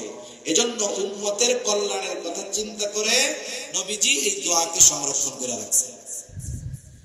এরপর আল্লাহ তাআলা বলেন বিল মুমিনিনা রাউফুর রহিম, যেহেতু নবী মুমিনের জন্য বিশেষ অনুগ্রহ, এই জন্য মুমিনের প্রতি নবীজির ভালোবাসাও একটু স্পেশাল। ওই যে শুরুতে বলছিলাম আল্লাহ তাআলা বলেছেন লাকাদ মান্নাল্লাহু আলাল মুমিনিন, মুমিনদের উপরে আল্লাহ তাআলার বিশেষ অনুগ্রহ যে ইবাসা ফীহিম রাসূলাম মিন আনফুসিহিম, যে তিনি তাদের মধ্য থেকে তাদের জন্য একজন রাসূল প্রেরণ করেছেন। কেন মুমিনদের জন্য বিশেষ অনুগ্রহ? কারণ মুমিনদের প্রতি নবীজির ভালোবাসাটা একটু স্পেশাল। মনে করেন আপনার বাড়িতে আপনার এক আত্মীয় আসছে, আত্মীয়র সাথে ছোট একটা বাচ্চা আসছে, ওই রকম একটা বাচ্চা আপনারও আছে। আত্মীয়র বাচ্চা আর আপনার বাচ্চা কি সমান বয়সী। এখন আপনার ছেলের একটা খেলনা আছে, ওই খেলনা নিয়ে আত্মীয়র ছেলেটাও খেলাধুলা করতেছে। এখন আপনার ছেলে দিতে চায় না। এখন দুইজনের মধ্যে একটু মারামারি হয়েছে। আপনার ছোট বাচ্চাটা আপনার আত্মীয়র বাচ্চারে কি করছে, একটু মায়ের দিছে। এখন বলেন তো আপনি কি করবেন? আপনার বাচ্চারে শাসন করবেন কি করবেন না? মায়ের দিচ্ছেন না বাচ্চারে? মায়ের দিচ্ছেন ঠিক। এর দ্বারা কি এই উদ্দেশ্য নাকি যে আত্মীয়র ওই ছেলের চাইতে আপনি আপনার ছেলেকে কম ভালোবাসেন? বিষয়টা কি এই? শাস্তি দিচ্ছেন ঠিক, ভালোবাসায় কোনো কমতি নাই। রাসূল আকরাম সাল্লাল্লাহু আলাইহি ওয়াসাল্লাম, সবাই উম্মত, সবার প্রতি ভালোবাসা আছে, কিন্তু যেই উম্মত মুমিন তার প্রতি নবীজির ভালোবাসা স্পেশাল। সুবহানাল্লাহ। ওই ভালোবাসার কথা প্রকাশ করতে গিয়ে আল্লাহ তাআলা বলেন এই রাসূল মুমিনদের ব্যাপারে হলেন বিল মুমিনিনা রাউফুর রহিম, মুমিনদের ব্যাপারে তিনি রউফ, তিনি রহিম। আল্লাহ তাআলার অনেকগুলো গুণবাচক নাম আছে, এই নামগুলোর মধ্যে অন্যতম 2টি নাম হলো রউফুর রহিম। দুনিয়ার কোন মানুষ, দুনিয়ার কোন মাখলুক রউফুর রহিম হতে পারে না। বুঝে থাকলে একটু জবাব দিবেন, রউফুর রহিম কে? আরো জোরে বলেন না কে? রউফ অতি সদয়, রহিম পরম দয়ালু একমাত্র আল্লাহ। আল্লাহ হলেন রউফুর রহিম। ওই আল্লাহ রউফুর রহিম রব নবীজির মুমিন উম্মতের প্রতি ভালোবাসা কত গভীর। এই বিষয়টা বোঝাতে গিয়ে নিজের গুণবাচক নাম রউফুর রহিম নবীজির সাথে আল্লাহ তাআলা ব্যবহার করেছে। স্বয়ং আল্লাহ বলতেছে, ওই রউফুর রহিম বলতেছে, এই দুনিয়ার মানুষ শোনো, এই রাসূল হলেন এমন রাসূল যিনি মুমিনদের ব্যাপারে অতি সদয় পরম দয়ালু। সুবহানাল্লাহ। মনে করেন আমি যদি বলি আমি বাংলাদেশের প্রধানমন্ত্রী, এটা যদি আমি দাবি করি, তাইলে এখান থেকে বাড়ি যাওয়া লাগবে, আমার 14 শিখের মধ্যে ঘুরে দেবে, ঠিক কিনা করে। কিন্তু প্রধানমন্ত্রী যদি একজনকে আদর করে নিয়ে ওনার চেয়ারে বসায়, তাহলে কি হবে? কেউ কিছু বলার আছে? আমি আপনি যদি কোনো মাখলুকরে বলি যে আপনি রউফুর রহিম, আমার ঈমান চলে যাবে। কিন্তু স্বয়ং রউফুর রহিম যাকে বলছে যে ইনি মুমিনদের জন্য রউফুর রহিম, এতে কোনো অসুবিধা নাই।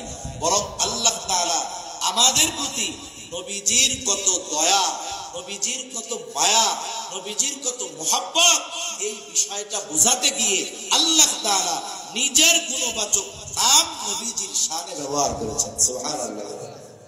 এখন এর চাইতে আর আমি কি বুঝাবো? এখন বলেন তো, এতটুকু তো বুঝছেন যে নবীজি আমাদের কত ভালোবাসে। নবীজির ভালোবাসা তুলনা করার কোনো সুযোগ আমাদের আছে? অকল্পনীয় ভালোবাসা নবীজি আমাদেরকে বাসেন। কিন্তু বাস্তবতা হলো নবীজির এই ভালোবাসার প্রতিদান আমাদের দেওয়ার দরকার আছে না নাই? আলোচনার শেষের দিকে একেবারে কয়েক মিনিটের মধ্যে শেষ হয়ে যাবে। যেই নবী আমাদের এত ভালোবাসেন, সেই নবীকে আমাদের ভালোবাসা ঈমানই দেয়। নবীজির প্রতি ভালোবাসা এটা মুমিনের ঈমান। এজন্য নবীজি বলেন, লা ইউমিনু আহাদুকুম হাত্তা আকুনা আহাব্বা ইলাইহি মিন ওয়ালিদিহি ওয়া ওয়ালাদিহি ওয়ান নাসি আজমাইন। নবীজি বলেন, তোমাদের মধ্যে কেউ ততক্ষণ পর্যন্ত মুমিন হতে পারবে না যতক্ষণ না সে তার পিতা মাতা সন্তান সন্ততি এক কথায় সকলের চাইতে আমি নবীকে বেশি ভালোবাসবে। তার মানে সবচাইতে বেশি আমাকে আপনাকে নবীজিকে বাসতে হবে, নিজের জীবনের চাইতেও নবীজিকে বেশি ভালোবাসতে হবে। এটাই হলো মুমিনের ঈমানের দাবি। আমরা নবীজিকে ভালোবাসতে তৈরি আছি না সবাই? কারা কারা আছে? নারায়ে তাকবীর, একটু জোরে দেন, নারায়ে তাকবীর। আমাদের সমস্যা কি জানেন? আমরা ভালোবাসতে চাই ঠিক নিজেদের প্রতি, মানে আমরা ইসলামকে কেমন চাই? বলে আমাদের মতো চাই, নবীর মতো, আল্লাহর মতো আমরা ইসলাম পালন করতে চাই না। ইসলাম পালন করতে চাই আমরা আমাদের মতো, যেটা আমাদের সুবিধা এটা করবো, যেটা বাদ। কিন্তু বিষয়টা হলো এরকম, নবীজিকে ভালোবাসতে হবে, এটা মুমিনের ঈমানের দাবি, ঈমান সম্পৃক্ত বিষয়। এখন ভালোবাসবো কেমন? বিষয়টা হলো আমরা তো নবীজিকে সামনে পাই নাই। একজনকে যদি সামনে পাওয়া যায়, মানুষ তার ভালোবাসার সর্বোচ্চটা প্রদর্শন করতে পারে। আবু বকর নবীজিকে সামনে পেয়েছে, নবীর মহব্বতে ঘরের সব সম্পদ এনে নবীর সামনে দিয়ে দিছে। হযরত তালহা নবীজিকে সামনে পেয়েছে, উহুদের ময়দানে নিজের বুকটাকে নবীর জন্য ঢাল বানায় দিছে। এখন আমরা তো নবীজিকে সামনে পাই নাই, কেমনে নবীকে ভালোবাসবো? ভালোবাসতে তো মন চায়। এই জন্য নবীজিও জানেন আমার উম্মত তো আমারে ভালোবাসতে চাইবে, কেমনে ভালোবাসবে? এই জন্য নবীজিকে ভালোবাসার পদ্ধতি স্বয়ং নিজে আমাদের জানায় দিয়ে গেছে। নবীজিকে ভালোবাসতে হবে কেমনে? নবীজি বলেন, মান আহাব্বা সুন্নতি ফাকাদ আহাব্বানি ওয়া মান আহাব্বানি কানা মাই ফিল জান্নাহ। নবী বলেন, যে আমার সুন্নতকে ভালোবাসলো, আমাকে সে যেন আমাকে ভালোবাসলো। আর নবীকে ভালোবাসলে লাভ কি? বলে আমি নবীর সাথে জান্নাতে থাকতে পারবে। সুবহানাল্লাহ বলেন। তাহলে নবীর সুন্নাতকে যদি মুহাব্বত করা হয়, নবীকে মুহাব্বত করা হয়, নবীকে মুহাব্বত করলে নবীর সাথে জান্নাতে থাকা যায়। নবীর সাথে জান্নাতে থাকতে পারা এটা বড় সৌভাগ্যের ব্যাপার। আরেকটা হাদিস শোনাই আপনাদের। নবীজির কাছে একদিন গ্রাম্য এক সাহাবী আসছে, গ্রাম্য এক লোক আসছে। নবীজি আরেকজনের সাথে কথা বলতেছে। নিয়ম হলো, আদব হলো, আপনি যখন আরেকজনের সাথে কথা বলবেন, আমি গিয়ে আপনাকে ওই কথা শেষ হওয়ার আগে প্রশ্ন করা এটা ঠিক নয়। কিন্তু গ্রামের মানুষ অনেক সময় সরল থাকে, সহজ সরল বুঝে না। গ্রামের মানুষ বুঝে না সহজ সরল, এটা তাদের মূর্খতা নয়, এটা সরলতা। নবীজি একজনের সাথে কথা বলতেছে, ওই লোকটা ঈশা নবীজিরে বলে, ইয়া রাসূলুল্লাহি মাতাস সাআ, হে আল্লাহর রাসূল কিয়ামত কখন হবে? নবীজি ওই ব্যক্তির সাথে কথা শেষ করার পরে বলতেছেন, ওই লোক কোথায় যে আমারে জিজ্ঞাসা করলো কিয়ামত কখন হবে? এইবার ওই লোকটা বলে, ইয়া রাসূলুল্লাহ আমি জিজ্ঞাসা করছি। কিছু কথা আছে, ওই কথা জিজ্ঞাসা করার পরে জবাব না দিয়া পাল্টা প্রশ্ন তারে করতে মন চায়, ঠিক কিনা কন? আমি মাঝে মধ্যে অনেক জায়গায় বলি, আমাদের মুন্সিগঞ্জ বিক্রমপুরের বড় একজন আলেম ছিলেন, করোনাকালীন সময়, করোনায় উনি দুনিয়া থেকে চলে গেছে। এক জায়গায় গেছি আমরা মাহফিলে, এখন হুজুর যখন গেছে অনেক ওলামায়ে কেরাম এক জায়গায় গেছে। স্বাভাবিক একজন শীর্ষস্থানীয় আলেম যদি কোথাও যান, ওলামায়ে কেরাম যখন যায় বিভিন্ন বিষয়ে পরামর্শ করেন, আলোচনা করেন, পরামর্শ নেন। যেই মজলিসে আওয়াম থাকে না, সাধারণ মানুষ থাকে না, ওলামায়ে কেরামের মজলিসই হয়। তা হযরতের সাথে অনেক আলেম একসাথে বসে আলোচনা করতেছে, বিভিন্ন বিষয় জানা হচ্ছে, উনিও দিক নির্দেশনা দিচ্ছেন। আর গেটের মধ্যে একজন তালিবুল ইলমকে দাঁড়া করায় দেওয়া হয়েছে যে শোনো, এখন যদি কেউ হুজুরের সাথে কেউ দেখা করতে চায়, সাধারণ পাবলিক বলবা যে আধা ঘন্টা পরে, একটু পরে। এখন ও দরজায় আটকে দাঁড়ায় আছে, এক লোক বাইরে থেকে ধুমধাম করে দরজার মধ্যে আওয়াজ করতেছে, এই কিরে কিরে দরজা খোলেন, খুব জরুরি আছে, হুজুরের সাথে আমার দেখা করতেই হবে। এখন ওই লোকের কথা আর দরজার আঘাতের আওয়াজ হযরতের কানে গেছে, আমরাও সবাই ওখানে আছি। এখন বলতেছে কে? তালিবুল ইলম বলে, হুজুর এক লোক খুব পিড়াপিড়ি করতেছে, আপনার সাথে তার দেখা করতেই হবে, খুবই জরুরি, খুব ইম্পর্টেন্ট বিষয়, হুজুর দেখা করতেই হবে। হুজুরও মনে করছে হয়তো অতি জরুরি বিদায়, এই জন্য এরকম করতেছে, বলে আসতে দাও। এখন লোকটা আসছে। অনেক সময় মানুষের চেহারা দেখেই বোঝা যায় যে এ আসলে নামাজ কালাম পড়ে কিনা, কারণ নামাজি মানুষ, তার পরিচ্ছন্নতা সবকিছু ভিন্ন থাকে, ঠিক কিনা কর কিনা। এখন ওই লোক এসে হুজুরের সঙ্গে বসছে, হুজুর আমার খুব গুরুত্বপূর্ণ একটা বিষয় আপনার কাছে জানার দরকার, এলাকার কোনো হুজুর জবাব দিতে পারে না। কি গুরুত্বপূর্ণ বিষয়? এখন বলতেছে, হুজুর রাসূল সাল্লাল্লাহু আলাইহি ওয়াসাল্লামের শ্বশুর শাশুড়িগুলো সবার নাম আমার জানার দরকার। সুন্দর গুরুত্বপূর্ণ প্রশ্ন। কবরে রাখার পরে এই জায়গা থেকে দুই চারটা জিজ্ঞাসা করবে, কি বলেন? জিজ্ঞাসা করবে। হুজুর তো বিচক্ষণ মানুষ, বলে তোর জবাব দিব, তুই আগে আমারে দোয়াই করুক শুনো। এই যেই বলছে, কয়েকজন আলেমের ঘাড়ের উপরে পাড়া দিয়ে এক দৌড়ে ঘর থেকে সে বেরিয়ে গেছে। এখন বলেন, ও যে প্রশ্ন করছে, ওর যে অবস্থা, ওর যে ভাব ভঙ্গি, ওইটা জানলেও জবাব দেওয়ার আগে ওকে পাল্টা প্রশ্ন করার জরুরি হয়ে গেছে, ঠিক কিনা কর কিনা। তা ওই গ্রাম্য সাহাবী নবীজিকে প্রশ্ন যে করছে, প্রশ্নের ভাবটা একটু ভিন্ন রকম ছিল। ভাবটা কিরকম? বলার দ্বারা অনেক সময় অবস্থা বোঝা যায়। তা উনি প্রশ্নটা এমন ভাবে করছে যে ওনার বাপ, উনি গাঠি গুঠি নিয়ে কিয়ামতের জন্য রেডি হয়ে আছে, কিন্তু কিয়ামত আসতেছে না। বুঝেন নাই?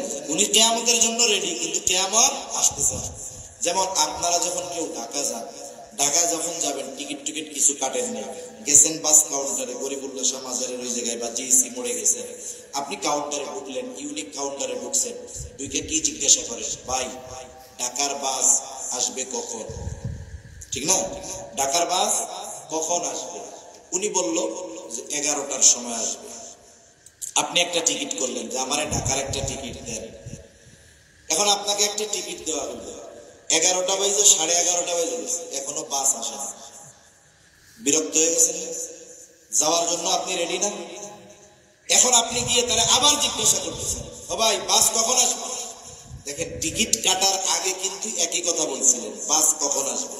এখন টিকিট কাটার পরেও একই কথা বলতেছেন, বাস কখন আসবে।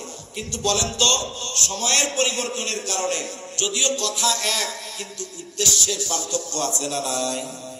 প্রথমবার আপনি শুধু খবর জানতে চাইছেন যে বাসটা কখন আসবে, সময়টা জানার দরকার। দ্বিতীয়বার আপনি সময় জানতে চান নাই, দ্বিতীয়বার মূলত কি বলতেছেন, এই মিয়া বাস আসার কথা 11টার সময়, আমি বসে আছি এই জায়গায়, বসতে বসতে মাজা ব্যথা হয়ে গেল, বাস এখনো আসে না কেন? মূল কথা তো এইটা নাকি? কিন্তু বলছেন কি বাস কখন আসবে, কিন্তু বলার ভঙ্গিটা ভিন্ন। এই ভঙ্গির দ্বারা কি বোঝা যায় যে আপনি তারে উল্টা শাসাইতেছেন, এখনো পাস আসে না কেন? তা ওই গ্রাম্য সাহাবীর বলার ভাবটা ওইরকম যে উনি কিয়ামতের জন্য রেডি, কিন্তু কিয়ামত আসছে। এই জন্য নবী, যেমন অনেক সাহাবীর প্রশ্ন এরকম আছে, ইয়া রাসূলুল্লাহ কিয়ামত কখন হবে?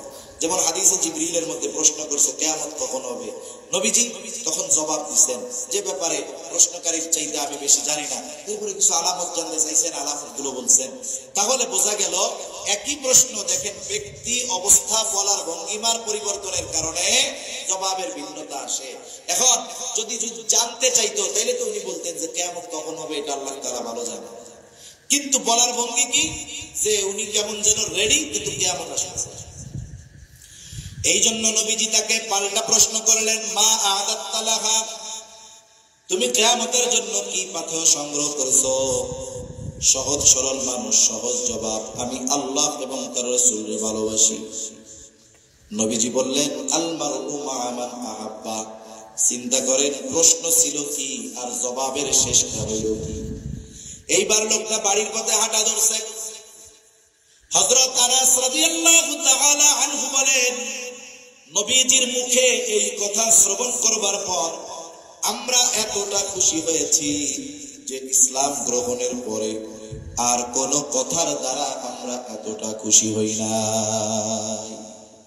তিনি বলেন, আমি আশা করি নবীজির সাথে তো জান্নাতে থাকবো, সাথে সাথে ওমর আবু বকর রাদিয়াল্লাহু তাআলা আনহুমার সাথেও জান্নাতে থাকতে পারবো, যদিও তাদের মতো আমল করতে পারি নাই। তাহলে নবীজির সাথে জান্নাতে থাকতে পারার বিষয়টাকে সাহাবায়ে কেরাম নিজেদের জন্য সবচাইতে বড় নিয়ামতের বিষয় মনে করেছে। আল্লাহর নবী আমাদের জন্য নবীর সাথে জান্নাতে থাকার ব্যবস্থা করে দিয়েছে। সেই ব্যবস্থা কি? নবীর সুন্নাতকে মহব্বত করতে হবে, তাহলে জান্নাতে নবীর সাথে থাকা যাবে। এখন কথা হইল অফারটা তো জান্নাতে, আগে তো জান্নাতে ঢুকতে হবে, ঠিক কিনা বলে? অফারের খবর তো পাইলাম, কিন্তু এখন সেই অফার যদি ভোগ করতে চাই জান্নাতে ঢোকা লাগবে। এখন জান্নাতে ঢোকা যাবে কেমনে? নবীজি বলেন, কুল্লু উম্মতি ইয়াদখুলুনাল জান্নাতা ইল্লা মান আবা। আমার সব উম্মত জান্নাতে প্রবেশ করবে, আমার উম্মত ছাড়া। জিজ্ঞাসা করা হলো, ইয়া রাসূলুল্লাহ আবা উম্মত কারা? নবীজি বলেন, মান আতাআনি দাখালাল জান্নাহ ওয়া মান আসানি ফাকাদ আবা। যারা আমার আনুগত্য করবে সে জান্নাতে প্রবেশ করবে, আর যে আনুগত্য করবে না আমার উম্মত সে জাহান্নামে যাবে। তাহলে দুই হাদিসকে যদি একত্রিত করা হয়, সারমর্ম মূল কথা হলো নবীর সুন্নতকে মুহাব্বতের সাথে যারা অনুসরণ করবে তারা জান্নাতে যাবে এবং নবীর সাথে থাকবে। সুবহানাল্লাহ। আর নবীর অনুসরণের মাধ্যমে কিন্তু আল্লাহর ভালোবাসা পাওয়া যায়। আল্লাহ তাআলাও বলেন, কুল ইন কুনতুম তুহিব্বুনাল্লাহ ফাত্তাবিউনি ইউহিব্বুকুমুল্লাহ। যারা আল্লাহকে ভালোবাসতে চায় তারা কি করবে? আল্লাহ তাআলা বলেন, আপনি বলেন, ইন কুনতুম তুহিব্বুনাল্লাহ, তোমরা যদি আল্লাহকে ভালোবাসতে চাও তাইলে কি করবা? আল্লাহ শিখায় দেন, আপনি বলেন ফাত্তাবিউনি, আমার অনুসরণ করো। তাহলে নবীর অনুসরণ করলে তাকে ভালোবাসা হয়, জোরে বলেন। কিন্তু আল্লাহ বলেন, হাবিব রে, আপনার অনুসরণ করলে আমাকে ভালোবাসার চিন্তা তাদের করা লাগবে না। আপনি জানায় দেন, আপনার সুন্নাতের অনুসরণ যারা করবে ইউহিব্বুকুমুল্লাহ, স্বয়ং আল্লাহ তাআলা তাদেরকে ভালোবাসবে। তাহলে নবীর সুন্নাতের অনুসরণ করার মাধ্যমে আল্লাহর ভালোবাসা পাওয়া যায়। সুবহানাল্লাহ। আল্লাহর ভালোবাসা পাইলে লাভ কি? হাদিসের মধ্যে আসছে, নবীজি বলেন, যখন আল্লাহ তাআলা কাউকে ভালোবাসে, জিবরাইল আলাইহিস সালামকে ডাক দিয়ে বলে, ও জিবরিল, দুনিয়ার অমুককে আমি আল্লাহ ভালোবাসি, তুমিও ভালোবাসো। আল্লাহ যাকে ভালোবাসবে জিবরাইল তাকে ভালোবাসবে না, এটা হতে পারে না। এইবার জিবরাইল আসমানের ফেরেশতাদের মধ্যে ঘোষণা করে দেয়, এই শোনো, আল্লাহ তাআলা দুনিয়ার অমুককে ভালোবাসে, আমিও তাকে ভালোবাসি, তোমরাও তাকে ভালোবাসো। চিন্তা করে দেখেন, এই দুনিয়ার অনেক মানুষ এমন আছে, দুনিয়ার মানুষ তাদেরকে চিনে না, তাদেরকে চিনে না, তারা সেলিব্রিটি না, দুনিয়ার কেউ তাদেরকে হয়তো চিনে না, কিন্তু ওই মানুষগুলো আসমানের সেলিব্রিটি হয়ে গেছে। আমাদের আলোচনা দুনিয়ার মধ্যে দুনিয়ার মানুষ করে, আর ওই ধরনের মানুষের আলোচনা আসমানের ফেরেশতারা করে। সুবহানাল্লাহ। নবীজি বলেন, এবার যখন আসমানের বাসিন্দারা তাকে ভালোবাসতে শুরু করে, আল্লাহ তাআলা দুনিয়ার মানুষের অন্তরের মধ্যে ওই ব্যক্তির গ্রহণযোগ্যতা আর ভালোবাসা পয়দা করে দেয়। সুবহানাল্লাহ বলে। উদাহরণ দিলে অনেক দেওয়া যাবে। এই চট্টগ্রাম পটিয়ার কৃতি সন্তান আপনাদের কাছে তৈয়ব সাহেব রহমাতুল্লাহি আলাইহি, বলেন তো নামটা শুনলে অন্তরের মধ্যে একটা শ্রদ্ধাবোধ আসে কি আসে না? নামটা শুনলে একটা শ্রদ্ধাবোধ আসে, একটা মহব্বত কাজ করে। মুফতি আজিজুল হক রহমাতুল্লাহি আলাইহি পটিয়া মাদ্রাসার বানী, নামটা শুনলে অন্তরের মধ্যে ভালোবাসা জাগ্রত হয় কি হয় না? কত বছর আগে মারা গেছে, অনেক মুরব্বীরাও হয়তো তাকে দেখতে পারে নাই, অনেক এই প্রজন্ম তাকে দেখে নাই, না দেখুক তাতে কি, কিন্তু নামটা শুনলে মহব্বত ভালোবাসা অন্তরে আসে কি আসে না? কেন আসে? ওনার পোলাপান, ওনার আত্মীয় স্বজন তো আমাকে আপনাকে চা খাওয়ায় নাই, খোবাইব সাহেব আমাদের দাওয়াত দিয়ে চা খাওয়াইয়া কয় নাই যে আমার আব্বার একটু ভালোবাসেন। এখন কথা হইল, এরপরেও তাদের গ্রহণযোগ্যতা ভালোবাসা আমাদের মধ্যে কেন? বলে আসমানের মালিকের ভালোবাসা যখন পাওয়া গেছে, দুনিয়ার মানুষের ভালোবাসার গ্রহণযোগ্যতা আল্লাহ তাআলা দিয়ে দিয়েছে। সর্বশেষ কথা একটু চিন্তা করেন, এই কথাটুকু নিয়ে পাইবেন। শেষ কথা, আমার জীবনটাকে সাজাবো কেমনে? হায়াত খুব অল্প, আমাদের সকলকে চলে যেতে হবে। এই জন্য বুদ্ধিমান হলো সেই ব্যক্তি যে নিজে আখিরাতের পাথেয় সংগ্রহ করে ওই সফরের জন্য প্রস্তুত থাকে। শেষ একটা কথা বলে আলোচনা শেষ করি। বাংলাদেশের প্রত্যেকটা মসজিদে একটা লাশের খাটিয়া থাকে, ঠিক না? ওই খাটিয়ায় একদিন আমাকে আপনাকে উঠতেই হবে, কোনো সন্দেহ নাই। আমাকে আপনাকে মরতেই হবে, কোনো সন্দেহ নাই। একটু হৃদয় দিয়ে চিন্তা করেন, একটু ভাইবেন, যেই কথাগুলো যেটা বলি একটু চিন্তা করেন। আমি আপনি যখন দুনিয়া থেকে চলে যাব, মারা যাব, আল্লাহ না করুক এইখানে যদি কেউ মারা যায়, এইখানে যদি কেউ মারা যায়, তার লাশটা কিন্তু বাকি রাত যেই বিছানায় সে গত রাতে ঘুমায়-ছিল, ওই বিছানার মধ্যেও তার লাশটা উঠাবে না, ঠিক কিনা বলে? মারা গেলে লাশটা বাইরে রেখে দিবে, সর্বোচ্চ বারান্দার মধ্যে নিচে ফালায়া রাখতে পারে। স্ত্রী বলবে না যে তার জন্য তো বিছানা করে বসেছিলাম, দুনিয়া থেকে তো চলেই গেল, আজ রাতটা তার বেডরুমেই খাটের উপরে লাশটা থাক, রাখবে নাকি? একটু চিন্তা করে দেখেন। আমাকে আপনাকে মৃত্যুর পরে গোসল দেওয়া হবে, কাফন পরায় দেওয়া হবে, খাটিয়ায় করে জানাজার জায়গায় নিয়ে যাওয়া হবে। আমার আপনার জানাজা শেষ, এইবার যেই জায়গায় আমাকে একাকী ঘরে রেখে আসবে, কবরে লাশটা নিয়ে ওখানে চলে যাবে, সবাই যাবে। 2 বা 3 লোক কবরের মধ্যে নামবে, উপর থেকে 2-3 জন আমার আপনার লাশটাকে নিচে নামায়া দিবে। এই লাশটা যখন কবরস্থ করে, এই সময় একটা দোয়া পড়ে, বিসমিল্লাহি ওয়া আলা মিল্লাতি রাসূলিল্লাহ। এইটা হলো কবরের ভিসা। কবরের কি বলেন তো? ভিসা। এখন অনেক সময় শুনে না, ভিসা জালিয়াতির কারণে মামলা হয়েছে। এক দেশের ভিসা জালিয়াতি করছে, এখন ওই দেশের এম্বাসি আজীবনের জন্য ওই লোককে ওই দেশে প্রবেশ করা নিষিদ্ধ করে দিয়েছে। কবরের মধ্যে আমাকে আপনাকে রাখবে, রাখার সময় বলবে বিসমিল্লাহি ওয়া আলা মিল্লাতি রাসূলিল্লাহ। আমরা হয়তো অনেকের ব্যাপারে বলেছি, একদিন আমার আপনার ব্যাপারেও এই কথাটা বলবে। এখন এই কথাটার সারমর্ম কি? বুজুর্গ আলেদিন বলেন, এই কথার সারমর্ম হলো যে বলা হয়, আয় আল্লাহ, আপনার নামে এমন এক ব্যক্তিকে এখন কবরের মধ্যে রাখতেছি, যেই ব্যক্তির গোটা হায়াত ওয়া আলা মিল্লাতি আই ওয়া আলা সুন্নাতি রাসূলিল্লাহ, রাসূলের সুন্নাতের উপরে অতিবাহিত হয়েছে। তার মানে যখন সে মারা গেছে তখনও সে সুন্নাতের উপরে ছিল, এখন তাকে কবরস্থ করতেছি, এখনো সে সুন্নাতের উপরে আছে। এই কথা বলে আমাকে আপনাকে কবরে রাখা হবে, সবাইকেই রাখা হবে। ওই যে শাহবাগের মুরগি কবির, ওকেও রাখা হবে। আমার মনে হয় নাস্তিক হুমায়ুন আজাদকেও এই কথা বলেই রাখছে। তসলিমা নাসরিন ও তো ওর দেহ মেডিকেলে দান করে দিছে, ওর আর কি হবে। মুসলিম পরিচয় যদি হয় কবরে এই দোয়া পড়ে রাখবে। আমি কাউকে কষ্ট দেওয়া আমার উদ্দেশ্য না। দেখা গেল এই দোয়াটা এমন ব্যক্তির ব্যাপারে বলা হলো যে জীবনে কোনোদিন সুন্নাতের দ্বারের কাছে যায় না, তার মুখের মধ্যে নবীর সুন্নাত দাঁড়ি নাই, জীবনে কোনোদিন সুন্নাতের পাবন্দি করে নাই। এখন বলেন, সুন্নাত বিহীন ওই লোকটাকে যখন কবরে রাখা হবে, তার ব্যাপারে বিসমিল্লাহি ওয়া আলা মিল্লাতি রাসূলিল্লাহ এই কথাটা সত্য হবে নাকি মিথ্যা হবে? অনন্তকালের যেই সফর, তার প্রথম ঘাটি কবর, ওইখানে আমাকে আপনাকে যদি মিথ্যা কথা দিয়ে রাখে, তাহলে ওই জায়গায় তো আমার ভিসা ডুপ্লিকেট হয়ে গেল। এজন্য সর্বশেষ কথা, যে আমাকে যে ভালোবাসে, আমি তার জন্য ভালোবাসার প্রতিদান দিতে, জীবনও দিতে তৈরি থাকবো। সেই নবী যার জন্য আমি জীবন দিতে প্রস্তুত, আমাদের অবস্থা যদি বলে নবীর মোহাব্বতে জীবন কারা দিবা, সব দিয়ে দিবে। যদি কই নবীর মোহাব্বতে জীবন আপাতত দেওয়া লাগবে না, দাড়ি নাই, দাড়িটা রেখে পরে, এ ভালোবাসা আসলে ভালোবাসা হলো না।